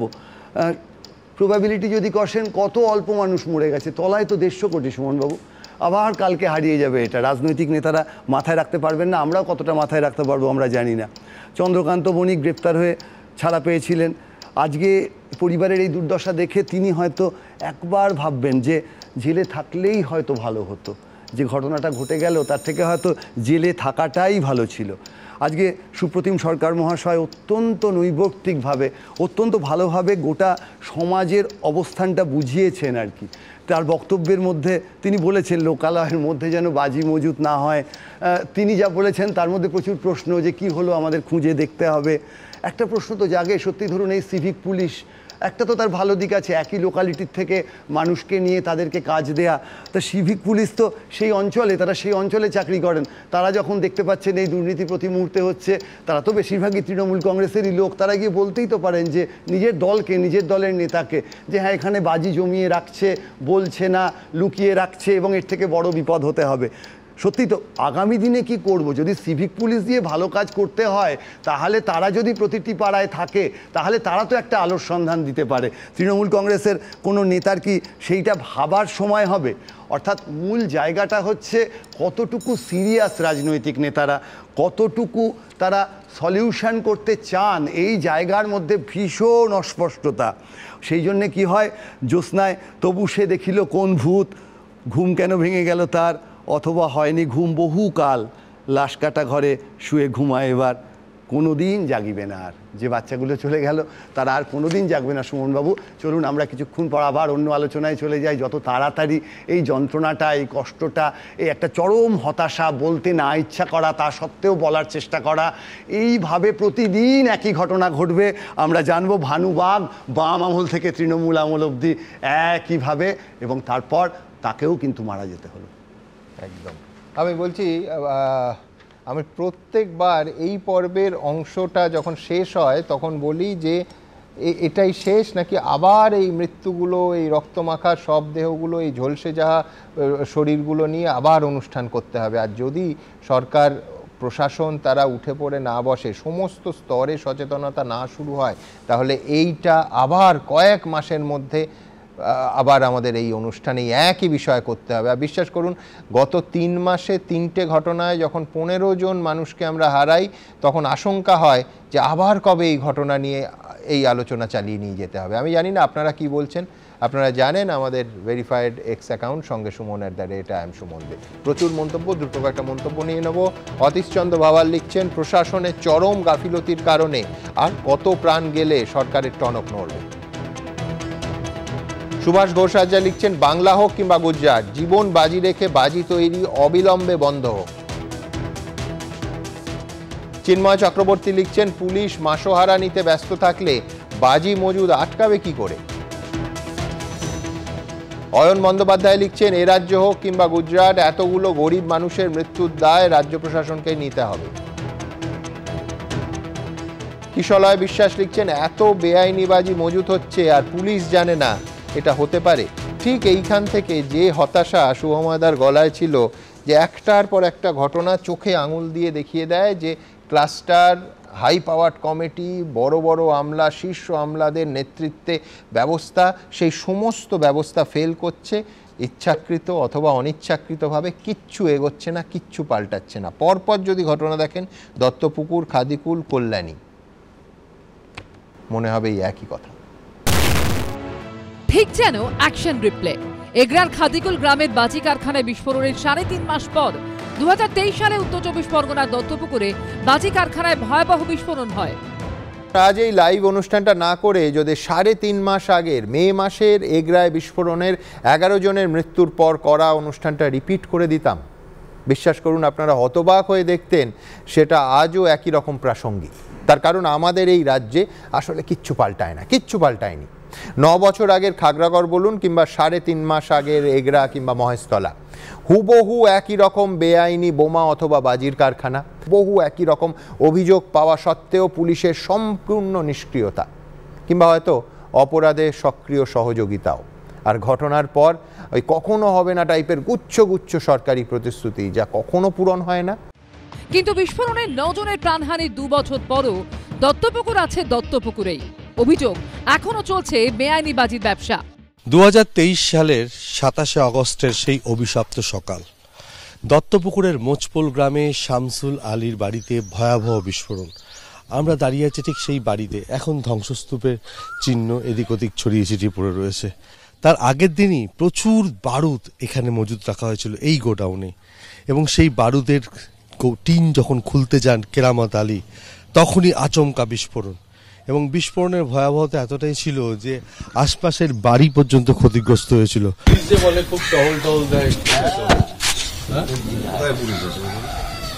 টাকা নিয়ে চলে যায়, আসে টাকা নিয়ে চলে যায়, বলে দেয় যে আমরা যাচ্ছি, পঞ্চায়েতে আবার বাজির কারবার শুরু হয়ে গেছে। এক একটা দাদা নেতা কেতা আছে, পুশ করে দিলে হয়ে গেল। সাধারণ মানুষ মরলে আর কি এসে, আপনি মরে গেলে কি হবে। নারায়ণপুরে এলাকায় গিয়ে দেখা গেল দেদার বাজি বিক্রি হচ্ছে। এবিপি আনন্দর ক্যামেরা দেখে দোকান বন্ধ করে দিলেন ব্যবসায়ীরা। এখনো নারায়ণপুরের দোকানে প্রকাশ্যে বিক্রি হচ্ছে বাজি, এবং বাজির যার দোকানের মালিক তারা যেটা বলছেন যে এরা বাইরে থেকে কিনে এনে এই সমস্ত বাজি বিক্রি করছে। কিন্তু এলাকার বাসিন্দাদের একাংশ যেটা অভিযোগ করছেন যে এখানে এখনো লুকিয়ে চুরিয়ে শব্দবাজি তৈরি হয়। তাহলে প্রশ্ন উঠছে, সেখান থেকে তৈরি হওয়া শব্দবাজি কি এই সমস্ত দোকানে পৌঁছচ্ছে? আর আরও একটা প্রশ্ন উঠছে, তাহলে পুলিশের নজরদারি কোথায়? দেখেন, অভাবে সংসার দুটো রাখতে হয় একটু। আপনারা তো এই বাজি করেই খান? না না না, এই একটু বিক্রি করি। যদিও তৃণমূল পরিচালিত স্থানীয় পঞ্চায়েতের দাবি, যেসব বাজি বিক্রি হচ্ছে সবই নাকি বৈধ। বাজি বিক্রি হচ্ছে যেটা বলছেন সেটা হচ্ছে যেটা সরকারি আইন মাফিক যে বাজিগুলো বিক্রি করা যায়, তারা সেইভাবেই করছে বলে আমরা শুনেছি। এটা যেখানে যা যা হয়েছে সেখানে আবার সেইভাবে একই জিনিস বেআইনি ভাবে রমরমি হচ্ছে। নইলে যে ব্যক্তি এই পাথর প্রতিমার এই বিস্ফোরণের নায়ক, যিনি মালিক, তিনি গ্রেপ্তার হয়েছিলেন 2022 সালে, জামিন পেলেন, আবার সেই লোক কি করে এই বেআইনি বাজি কারখানা চালালো? অতএব এ রাজ্যে এমনই চলবে। পুলিশ সূত্রেও দাবি করা হয়েছে এলাকায় আর কোথাও বেআইনি বাজি তৈরি হয় না, নিয়মিত নজরদারি চালানো হয়। সমীরণ পালের রিপোর্ট, এবিপি আনন্দ, উত্তর 24 পরগনা। পরের বিষয়ে আসবো। ভাবতে পারেন রাজ্যের বিরোধী দল শাসক দলকে নিষিদ্ধ করছে। কোন ইস্যুতে? শুভেন্দু অধিকারী তৃণমূলকে নিষিদ্ধ করার কথা বলছেন, হিন্দু এলাকায় নিষিদ্ধ করবেন, এই হুঁশিয়ারি, হুঙ্কার দিচ্ছেন কার্যত। পরের প্রতিবেদন। जानबूझ के एक गंदा धर्म जो इसने बनाया, जो एक जुमला पार्टी ने बनाया, वो धर्म को हम नहीं मानता है। যতক্ষণ না ওদের মালিক হিন্দু ধর্মকে গন্ধা ধর্মের জন্য ক্ষমা না চাইছে, ততক্ষণ হিন্দু এলাকায় তৃণমূল নিষিদ্ধ। সোমবার রেড রোডে ঈদের অনুষ্ঠানে যোগ দেন মমতা বন্দ্যোপাধ্যায়। সেই অনুষ্ঠান মঞ্চ থেকে তাঁর ভাষণের একটি অংশ এক্স হ্যান্ডেলে পোস্ট করেন শুভেন্দু অধিকারী। তিনি লেখেন, কোন ধর্ম গন্দা মমতা বন্দ্যোপাধ্যায়? আপনি একটা বক্তব্য রেখেছেন যে আপনি গন্দা ধর্ম পালন করেন না। কোন ধর্মকে নির্দিষ্ট করে আপনি এটা বললেন? সনাতন হিন্দু ধর্ম? এরই সঙ্গে তৃণমূলের উদ্দেশ্যে হুঙ্কারও ছাড়েন শুভেন্দু অধিকারী। একটা হিন্দু জায়গায় হবে না, তৃণমূল নিষিদ্ধ। হিন্দু এলাকায় তৃণমূল নিষিদ্ধ হবে যতক্ষণ না ওদের মালিক হিন্দু ধর্মকে গন্ধা ধর্মের জন্য ক্ষমা না চাইছে, ততক্ষণ হিন্দু এলাকায় তৃণমূল নিষিদ্ধ। ও এত বড় নেতা হয়ে গেছে যে ও বলে দেবে তৃণমূল কংগ্রেসকে নিষিদ্ধ করতে, যেটা আমাদের শিক্ষা, সনাতন ধর্মের প্রকৃত শিক্ষা। আমরা যে যার নিজের ধর্ম পালন করব, আর রাস্তায় যখন নামবো তখন আমাদের ধর্মের নাম হবে মানব ধর্ম। গন্দা ধর্ম নিয়ে বিজেপির দাবিকে মিথ্যাচার আখ্যা দিয়ে সোশ্যাল মিডিয়ায় এই পোস্টটি করেছেন তৃণমূল ছাত্র পরিষদের সভাপতি তৃণাঙ্কুর ভট্টাচার্য। মুখ্যমন্ত্রীর বক্তব্যের পুরো অংশটি পোস্ট করেছেন তিনি। जानबूझ के एक गंदा धर्म जो इसने बनाया, जो एक जुमला पार्टी ने बनाया, वो धर्म को हम नहीं मानता है। हम रामकृष्ण का धर्म मानता है, स्वामी विवेकानंद को धर्म मानते हैं, लेकिन हम जानबूझ के एक गंदा धर्म जो इसने ने बनाया, जो एक जुमला पार्टी ने बनाया, वो धर्म को हम नहीं मानता है, वो तो हिंदू धर्म का खिलाफ में है। রবীন্দ্রনাথ ঠাকুর লিখেছিলেন, ধর্ম যারা সম্পূর্ণ উপলব্ধি না করিয়া প্রচার করিতে চেষ্টা করে, তাহারা ক্রমশই ধর্মকে জীবন হইতে দূরে ঠেলিয়া থাকে। কিন্তু এখন কে শোনে কার কথা? আশাবুল হোসেন, উজ্জ্বল মুখোপাধ্যায়, অনির্বাণ বিশ্বাসের রিপোর্ট, এবিপি আনন্দ। তরুণের কাছে যাব, শাসক দল বিরোধী দলকে নিষিদ্ধ করলে সেটা যতটা গণতন্ত্র বিরোধী, বিরোধী দল শাসক দলকে নিষিদ্ধ করলে সেটাও সমান গণতন্ত্র বিরোধী। কিন্তু তরুণ, আমি বলছি নিষিদ্ধ করার জায়গায় কি বিরোধী দল আছে? ৭৭ থেকে বিধায়ক সংখ্যা কমছে, ২০১৯ থেকে ক্রমশ ভোট কমছে, সব হিন্দু এলাকায় তৃণমূলকে নিষিদ্ধ করতে পারবে? মানে আমি ইচ্ছে বাদ দাও, সামর্থ্য আছে? বলছি এই প্রোগ্রামে মমতা বন্দ্যোপাধ্যায় ভাষণ দিয়েছিলেন, ইফ ইট ইজ পসিবল এই প্রোগ্রামটা একটু দেখান। ইফ ইট ইজ পসিবল, পিছনে একটা ব্যানার ছিল, the banner is very much important. আপনারা কেন খেয়াল করেন না আমি জানি না, ব্যানারটা দেখবেন ক্যালকাটা খিলাফত কমিটি। তো হু ইজ খিলাফত কমিটি? 1919 থেকে 1924 ভারতবর্ষে খিলাফত আন্দোলনে চলেছিল। খিলাফত মানে ক্যালিফেট থেকে খিলাফত নামটা এসছে। ক্যালিফেটটা কি ছিল? অটোমান ট্রাইবে যখন টার্কিতে ব্রিটিশরা হারালো এদেরকে, তো রুল অফ ক্যালিফ প্রতিষ্ঠা করার জন্য হয়েছিল। What is rule of caliph? Islamic রুলারকে আনার জন্য 1920-তে কলকাতা ক্যালিফেট এই ক্যালকাটা খিলাফত কমিটি হলো। 20তেই সেপ্টেম্বর মাসে কলকাতায় একটা প্রোগ্রাম হলো যেখানে খিলাফত প্রতিষ্ঠা করার জন্য খিলাফত দিবস পালন হলো। পুরো মুসলিমরা দোকান বন্ধ রাখলো।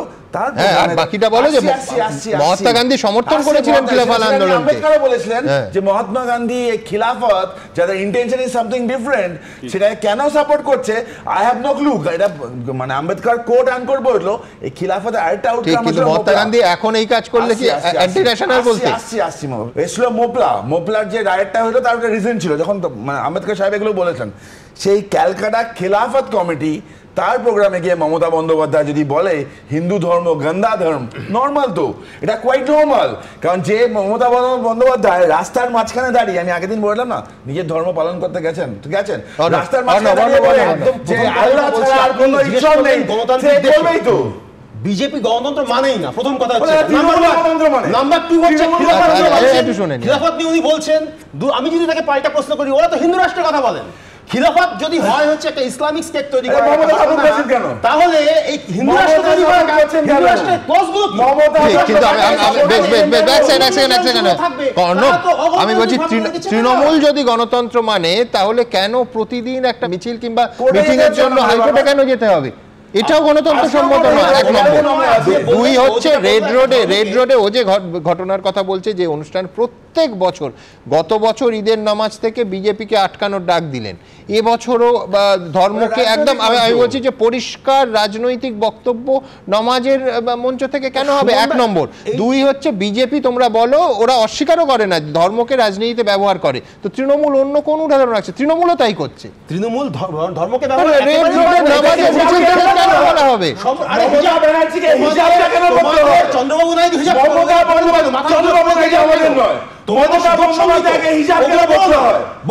হিন্দু ব্রাহ্মণ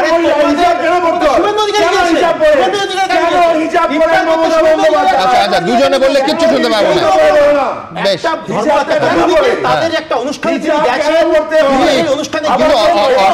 আমি বলছি শোনো, বিজেপির লোকসভার আসন কমে গেছে, এটা তো ফ্যাক্ট, তুমি আমি তরুণও মানবে। আমি বলছি এইটা বলার জায়গা কি রেড রোডের নামাজের মঞ্চ? কিন্তু কেন রাজনীতির কথা বলবে কেন? এটা ধর্মীয় অনুষ্ঠান। তারা এই মুহূর্তে থ্রেটেন, করেছে এদের এখানে আসলে টুপি পরিয়ে আপনারা মুসলমানদের টুপি পরা হোলির সময়, আরে মশাই আপনারা টুপি পরে আসলে মুসলমানদের টুপি পরা, একটা নির্দিষ্ট কমিউনিটি যেভাবে শত্রু মুসলমানদের টুপি পরা আপনারা দাদা, তার ফলে যেটা বিশ্বাস করুন আপনারা সেই আমি একটু আলোচনাটা এগিয়ে নিয়ে যাই। আমি বলছি যে এরপর রামনবমী, আগামী রবিবার রামনবমীর মিছিলের ডাক প্রত্যেকটা কনস্টিটুয়েন্সিতে, অর্থাৎ 294টা বিধানসভা কেন্দ্রে বিজেপি মিছিল করার ডাক আগে থেকেই দিয়েছে। তৃণমূল কংগ্রেস একেবারে পরিষ্কার, একদিকে রাজীব বন্দ্যোপাধ্যায়, তিনি পশ্চিমবঙ্গ রাজ্য সনাতন ব্রাহ্মণ ট্রাস্টের কার্যকরী সভাপতি, তিনি বলছেন যে ওদের পাতা ফাঁদে রাস্তায় নামতে হবে না, বাড়িতে বসে ধর্ম পালন করুন, এইটা একটা অবস্থান। কিন্তু সরাসরি তৃণমূলের অবস্থান হচ্ছে ওই দিন তারাও পথে নামবে, তৃণমূল কংগ্রেসও রামনবমী পালন করবে এবং ভবানীপুরে জমায়েতের ডাক দিয়েছেন মদন মিত্র, শওকত মোল্লা এবং সায়ন্তিকা মিছিল বার করবেন। অর্থাৎ রামনবমীর দিন তৃণমূল কংগ্রেসও রামনবমী পালন করবে। আমি প্রথমে প্রতিবেদনটা, একটু বড় প্রতিবেদন আপনাদের সামনে রাখবো, এ নিয়ে বিভিন্ন স্তরে আলোচনা হবে, তার কারণ একেবারে তৃণমূলের কর্মসূচিও আগামী রবিবারের জন্য ঘোষিত হয়ে গেছে। রামনবমী নিয়ে বিজেপি ও তৃণমূলের মধ্যে যেন লড়াইয়ের আবহ। শুভেন্দু অধিকারী ইতিমধ্যে রামনবমীর দিন 1 কোটি হিন্দুকে পথে নামার ডাক দিয়েছেন। এরই মধ্যে এবার রামনবমীর দিন বাড়িতে থাকার বার্তা দিলেন পশ্চিমবঙ্গ রাজ্য সনাতন ব্রাহ্মণ ট্রাস্টের কার্যকরী সভাপতি ও তৃণমূল নেতা রাজীব বন্দ্যোপাধ্যায়।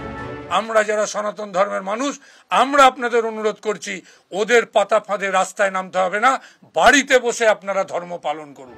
26-এর ভোটের আগে ধর্মযুদ্ধে নেমেছে তৃণমূল বিজেপি। চারদিকে শুধুই হিন্দু মুসলমান, রামনবমী, ঈদ, রোজা, ইফতার, সনাতনী, কীর্তন, এইসব শব্দের ছড়াছড়ি। ভালো করে রামনবমী করবেন, আমিও থাকবো মাঠে।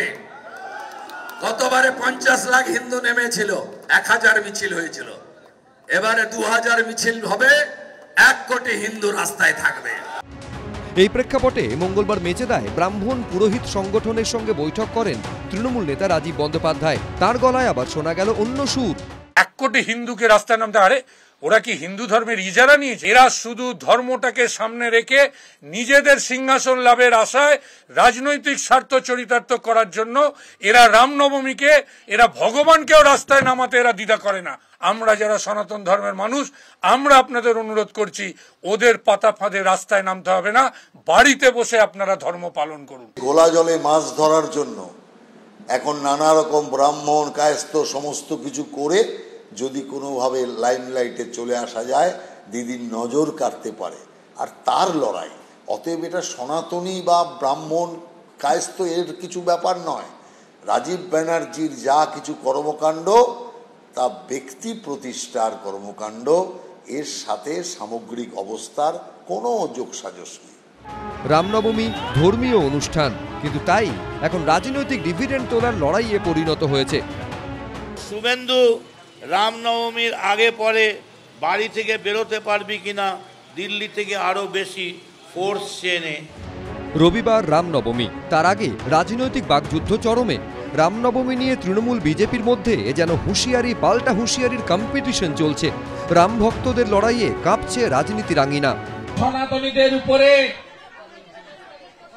আঘাত এসে পড়ছে।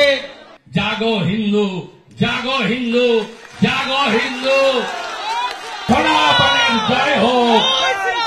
পার্টি যদি অ্যালাউ করে তাহলে এখানে ওই তারিখে রামনবমীর এমন জমায়েত করে দিন যে হনুমান এলেও 1 লাফে সাগর পেরিয়েছিল, ওই মিছিল পার করে যাওয়ার মতো শক্তি যেন আজকের কোনো হনুমানের না থাকে।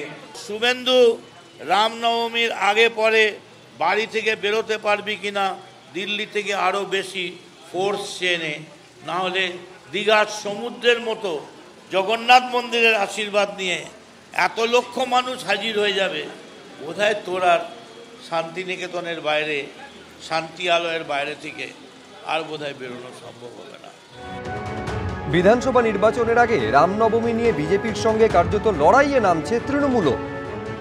পুজো হবে বিভিন্ন জায়গায় এবং আমরা আমাদের পদযাত্রা করব আমরা এখানে বিভিন্ন সকলে মিলে। আজ যেরকম আমরা ঈদ পালন করেছি সকাল থেকে সকলে মিলে, আমরা রামনবমীর দিনও সকলে মিলেই রামনবমী পালন করব বরানগরে আলমবাজারে। সেখানে পুজো হবে, বিভিন্ন জায়গায় পুজো হবে এবং আমাদের প্রসেশন বেরোবে, আমরা সকলে সেই প্রসেশনে হাঁটবো সকলে মিলে। আমাদের প্রিয় মুখ্যমন্ত্রী বলেন ধর্ম যার যার উৎসব সবার। ধর্মকে নিয়ে যারা রাজনীতি করে তারা হলো কাপুরুষ, এবং এবারেও আমাকে ওরা ইনভাইট করেছে যে এই মিটিংয়ে, এই মিছিলে অংশগ্রহণ করার জন্য উপস্থিত থাকছে। আমি চেষ্টা করব। সিপিএমের ছাত্র সংগঠন এসএফআইও রামনবমীর দিন পথে নামছে, তবে অশান্তি ঠেকাতে। রামনবমীর দিনেও এসএফআই তারা নিজেদের ঝান্ডা কাঁধে নিয়ে ঐক্য সম্প্রীতির সংস্কৃতিকে রক্ষা করো, এই বার্তাকে সামনে রেখে রাজ্যের নানা প্রান্তে এসএফআই ক্যাম্প তৈরি করবে। দাঙ্গাবাজরা যদি দাঙ্গা পাকাতে আসে তাহলে জ্যোতি বসু, বুদ্ধদেব ভট্টাচার্যরা যে ট্রিটমেন্ট শিখিয়ে গেছে দাঙ্গাবাজদের বিরুদ্ধে, সেই ট্রিটমেন্টেই কিন্তু জবাব দেওয়া হবে। সব মিলিয়ে রাজনৈতিক তরজা তুঙ্গে। কৃষ্ণেন্দু অধিকারী, সৌরভ বন্দ্যোপাধ্যায়, দীপক ঘোষ, এবিপি আনন্দ।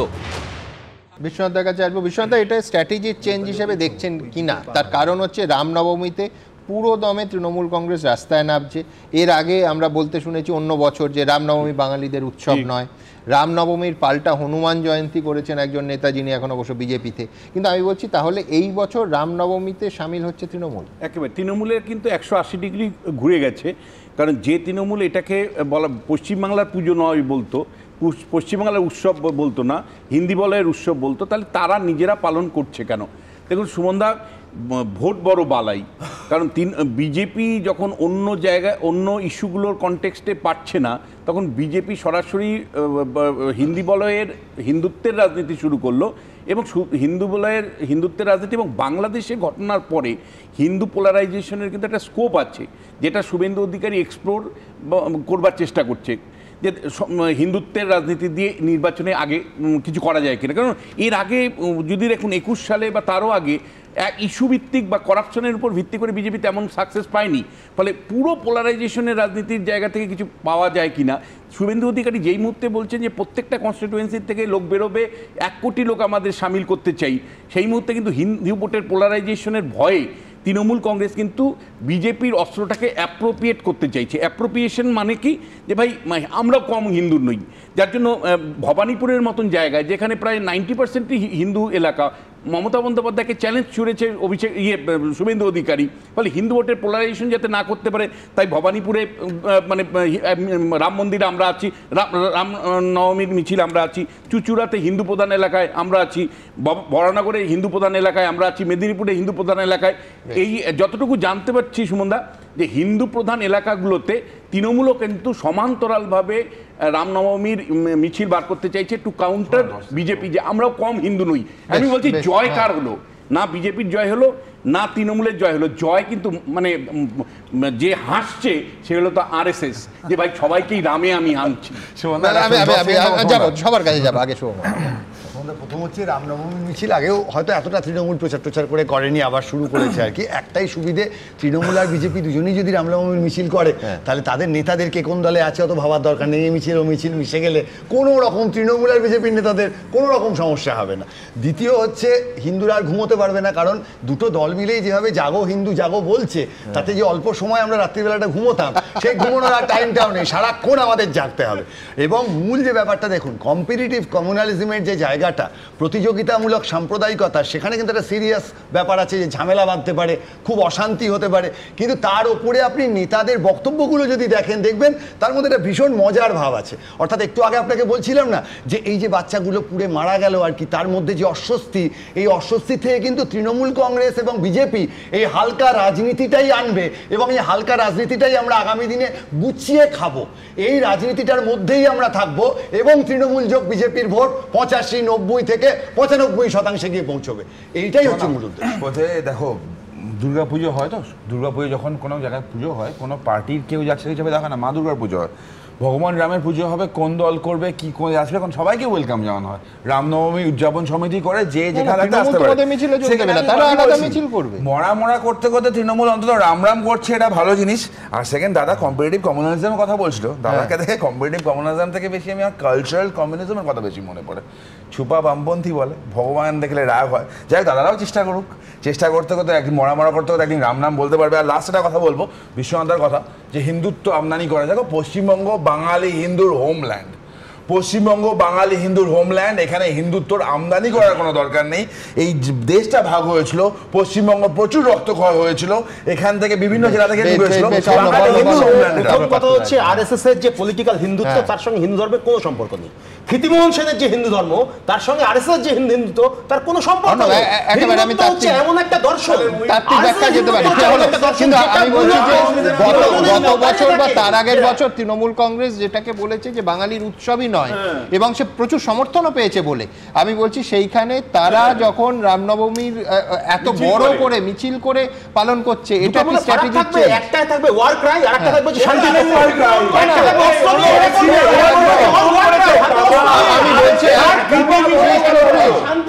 আমি বলছি যে এই রাজ্যই তো দেখেছে যে রামনবমীর কাউন্টার করতে হনুমান জয়ন্তীর মিছিল হয়েছে। তাহলে যে দুটোর অভিমুখ এক নয় সুমনদা, কোথাও একটা বিজেপির দিকে একটা তৃণমূলের দিকে কমিউনিটি নেই। কখনো তৃণমূল কংগ্রেস এটা বলে না, শওকত মোল্লা নিজে বলে অংশগ্রহণ করবে। আমাদের এখানে বাংলাদেশ সোশ্যাল ফ্যাব্রিক হচ্ছে। আপনি যদি মধ্যযুগের আমাদের ভক্তি ধর্ম আন্দোলনটা দেখেন, সুফির সঙ্গে যোগ ছিল, সুফি না থাকে চৈতন্য আসে না। আমি বলছি যে রামনবমীতে একদিকে আমরা তো ভক্তি ধর্ম আন্দোলন করছি না, তাই যদি করতাম তাহলে ওই দিনই বিজেপি ঘোষণা করেছে যে পূর্ব মেদিনীপুরে দীঘাতে সম্ভবত রাম মন্দির শিলান্যাস করবেন শুভেন্দু অধিকারী। আবার উল্টো দিকে তৃণমূল কংগ্রেস যারা গত বছর অবধি কোথায় এই যে দীঘায় মন্দিরটা যখন হচ্ছে ওটা মন্দির বলুন। দেখুন আমি চ্যালেঞ্জ করবো যে সবাই রাম নাম করুন, রাম রাম বলুন, কিন্তু আমি বলছি রামকে নাম বদনাম না করো। আমি পার্থদার কাছে যাব না, আমি সুমন আমি একটা জিনিস বলি যে কার রাম আসল, এই যুদ্ধ না শুরু হলেই বাঁচোয়া। হ্যাঁ, মানে রাম তো নেমে গেছে। আমি বলছি যে আমাদের রাজ্যের রাজনীতিতে এখন রামনবমীর যে সামাজিক চরিত্র ছিল সেটা পরিবর্তন হয়ে গেছে। আপনি এর আগে রামনবমী বনাম হনুমান দশমী তখন একটা ধরনের প্রতিযোগিতা ছিল, এখন যেটা দাঁড়িয়েছে একেবারে সরাসরি রেসিপ্রোকেশন, অর্থাৎ রামনবমী সামাজিক চেহারা ছেড়ে যখন হচ্ছে যে রাজনৈতিক চেহারা যাচ্ছে তখন হচ্ছে যে দুপক্ষই ঝাঁপিয়ে পড়েছে, যেটা সুময় বলছিলেন, এবং ঝাঁপিয়ে পড়েছে তার এক্সটেন্ট শুধু এই জায়গা না, যে কোনো পলিটিক্যাল ইভেন্টকে হাইজ্যাক করার যে প্রবণতা, আপনি তৃণমূল কংগ্রেস যদি দেখেন যে কার্নিভাল দুর্গাপুজোর পর সেটা যেরকম হাইজ্যাক হয়েছে, আপনি একটু আগে বললেন রেড রোড, সেখান থেকেও হচ্ছে নামাজ পড়ার মঞ্চ ব্যবহার করছে, রামনবমীর মিছিল হাইজ্যাক হয়ে যেতে পারে, হাইজ্যাকিং এর চেষ্টা করছে। এবার আমি বলছি আমি রামনবমীতে কি করছি, রামনবমীতে করছে বলছি সিপিএম রামনবমীতে এই যে এদের দ্বন্দ্বযুদ্ধ যদি হয় তাহলে মানুষের সম্প্রীতির প্রাচীর তৈরি করবে, এটাই সিপিএম এর কাজ, সিপিএম ঘোষণা করছে। এবং আমি বলছি যে সেটা হচ্ছে যে আমি তো আপনাকে বলিনি, আমি বলেছি যে আপনি প্রথম ঠিক করুন হুমায়ুন কবির, তিনি হচ্ছেন বাবরি মসজিদ করবেন আর শুভেন্দু অধিকারী রাম মন্দির করবেন। এই রাজনীতি যদি হয় আমি বলছি যদি এই মিছিল পাল্টা মিছিলে রামের নামেই কিন্তু হিংসা হয়, সেই হিংসা রোখার দায়িত্ব কার? পুলিশের। আমি একবার শৈলীদার কাছে যাব। সুমন, এই অ্যাকচুয়ালি কিন্তু শাসক দল একটু অ্যাপ্রিহেন্সিভ, ম্যাগনিটিউড অফ পোলারাইজেশন কতটা হবে এটা কিন্তু অ্যাসেস করতে পারছে না, যার জন্য everybody is taking part on in this. প্রত্যেকে, শওকত মোল্লা থেকে শুরু করো, শান্তিকা ব্যানার্জি থেকে মদন মিত্তির পর্যন্ত বাড়ির সামনে ফুটপাতের এপারে দাঁড়িয়ে চলেছে, বাড়ির থেকে বেরিয়ে। ব্যক্তিগত উদ্যোগ না, পার্টিগতভাবে কর্মসূচি ইনস্ট্রাকশন, এটা দলগত একটা নির্দেশের ফলে যে তোমরা সবাই ঝাঁপিয়ে পড়ো, because magnitude of quantum of polarisation যে বিজেপি কতটা পাবে, কতটা বেনিফিট করতে পারবে, এটা কিন্তু অ্যাসেস করতে পারছে না, খুব অ্যাপ্রিহেন্সিভ। ভোটের ইস্যুটা এই পোলারাইজ হচ্ছে এই করতে গিয়ে। আমি বলি যে আমার দুটো চিত্র খুব ভালো লাগলো। একটা হচ্ছে খিলাফত কমিটিতে গেলেন মমতা বন্দ্যোপাধ্যায়, রামনবমীতে নামবেন শওকত মোল্লা। আসলে এটি ঘটে। দেখুন,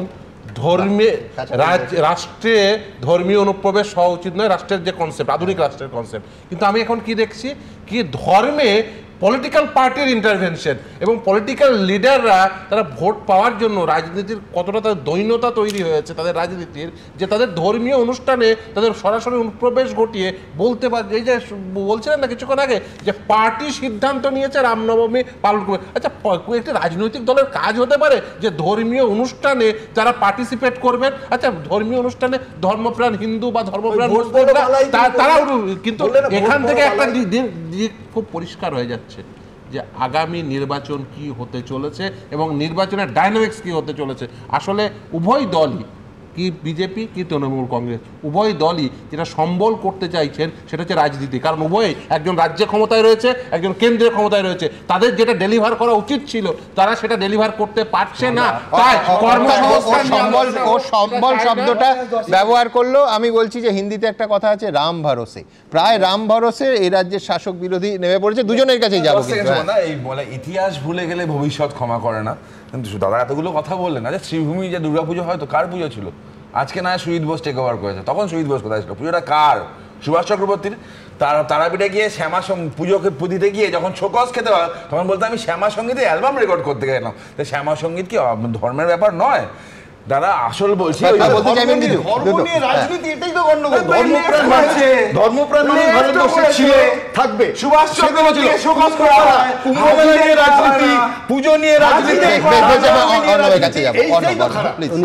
সুভাষ চক্রবর্তীর উদাহরণটা দিয়ে আসলে তরুণ যদি ঘুরিয়ে দেওয়ার চেষ্টা করে সরকার এই জিনিসটা ছিলই না। এই যে ধর্ম আর রাজনীতিকে মিলিয়ে নিয়ে এসে এজেন্ডা করে সামনে নিয়ে আসা, সেই কাজটা ডুয়াল গাই সিচুয়েশনে গেছে বলে বলছে। দুপক্ষই সামনে রাখছে কাকে? শ্রী রামচন্দ্রকে।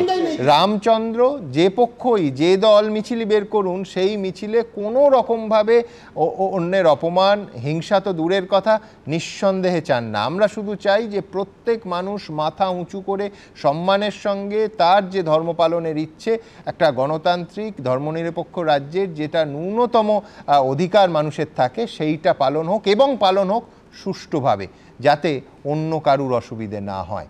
অবশ্যই আগামী দিন নিঃসন্দেহে এ নিয়ে এ রাজনীতির পারদ অন্তত চড়ছে। তবে একটা জল্পনা আপনাদের সামনে এইবার রাখবো, সেটা হচ্ছে ফিরহাদ হাকিমের ঈদের অনুষ্ঠান, সেখানে অভিষেক বন্দ্যোপাধ্যায়। সাধারণভাবে দুজনেই এক দল করেন, কোনো রকম জল্পনা হওয়ার কথাই নয়। তবু নতুন সমীকরণের জল্পনা কেন, সেটাই বলবে এই প্রতিবেদন। দেখুন, ঈদে কি মিলন পর্ব? তৃণমূলের অন্দরে নতুন সমীকরণ। সোমবার ঈদ উপলক্ষে ফিরহাদ হাকিমের বাড়িতে যান অভিষেক বন্দ্যোপাধ্যায়, আর তাঁর যাওয়া নিয়েই এখন নতুন জল্পনা। তৃণমূলের অন্দরে অভিষেক বন্দ্যোপাধ্যায় এবং ফিরহাদ হাকিমের সম্পর্কের শৈত্য নিয়ে নানা মহলে গুঞ্জন শোনা যায়। বিভিন্ন ইস্যুতে দুজনের পরস্পর বিরোধী মন্তব্য সেই গুঞ্জন আরও জোরালো করেছে। 2021 সালে বিধানসভা ভোটের পর এক ব্যক্তি এক পদের পক্ষে সওয়াল করতে শুরু করে তৃণমূলের একাংশ। যারা এ নিয়ে সোশ্যাল মিডিয়ায় পোস্ট করেন, সেই তালিকায় ছিলেন অভিষেক বন্দ্যোপাধ্যায়ের খুড়তুতো ভাই আকাশ বন্দ্যোপাধ্যায়, খুড়তুতো বোন অগ্নিশা বন্দ্যোপাধ্যায় এবং পিস্তুতো বোন অদিতি গায়েন। সেই সঙ্গে সোশ্যাল মিডিয়ায় এক ব্যক্তি এক পদের দাবিকে সমর্থন জানান তৃণাঙ্কুর ভট্টাচার্য, সুদীপ রাহার মতো তৃণমূল নেতারা, যারা অভিষেকের ঘনিষ্ঠ বলে পরিচিত।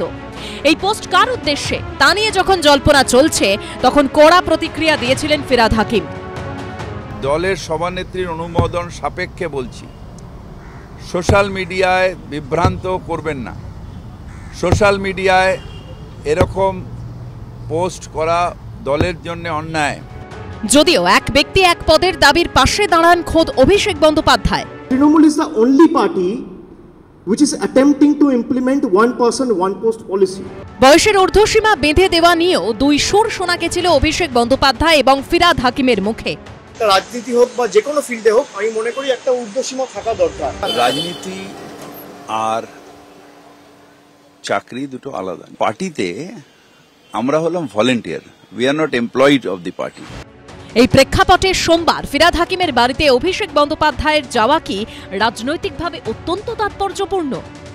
দুজনের মধ্যে দেখা সাক্ষাৎ হওয়া, তাদের মধ্যে কথা হওয়া, এটা তো নিশ্চয়ই দলের পক্ষে খুবই ভালো। মমতা বন্দ্যোপাধ্যায়ের অনুগামী এবং অভিষেক বন্দ্যোপাধ্যায়ের অনুগামীরা একসঙ্গে লড়াই করবে, এই বার্তাটা যদি তৃণমূল স্তরে কর্মীদের মধ্যে পৌঁছায় তাহলে খুবই ভালো, তৃণমূলের পক্ষে খুবই ভালো। এবং ফিরহাদ হাকিম সেই চেষ্টা করেছেন, নিশ্চয়ই এই চেষ্টা অসফল হবে বলে আমার মনে হয় না। সামনের বছরে 26-এর বিধানসভা ভোট, তার আগে কি তৃণমূলের নতুন সমীকরণ? রুমা পালের রিপোর্ট, এবিপি আনন্দ। কবি উপন্যাসে তারাশঙ্কর বন্দ্যোপাধ্যায় লিখেছিলেন, ক্ষমার সমান ধর্ম কোনো ধর্ম নয়। তবে রাজনীতির লোকেরা ধর্ম নিয়ে এ ধরনের ভাবনা চিন্তা ধর্তব্যের মধ্যেই আনেন না। তাই কারো মুখে চ্যাংদোলা করে রাস্তায় ফেলার হুমকি শোনা যায়, তো কারো মুখে ঠুসো দেয়ার। রামনবমীর আগে সেই কথার লড়াইয়ের উত্তাপে বঙ্গ রাজনীতির থার্মোমিটার একেবারে ফেটে যাওয়ার উপক্রম। তবে আমরা শুধুই চাইব সব পক্ষই যেন দয়া করে শান্তি বজায় রাখে। হুমকি হুঁশিয়ারির উত্তাপ রাস্তায় নামিয়ে এনে আবার শান্তিপ্রিয় জনতাকে বড় কেস দেবেন না প্লিজ। দেখুন, কেস দেবেন না প্লিজ।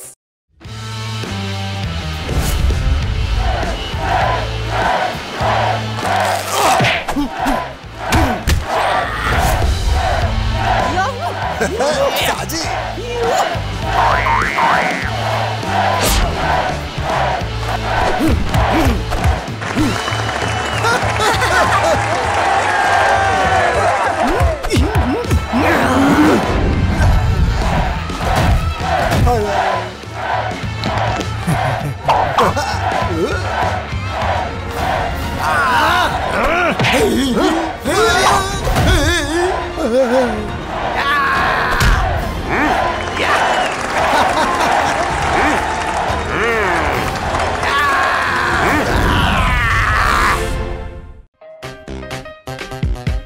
কিস দেবেন না প্লিজ?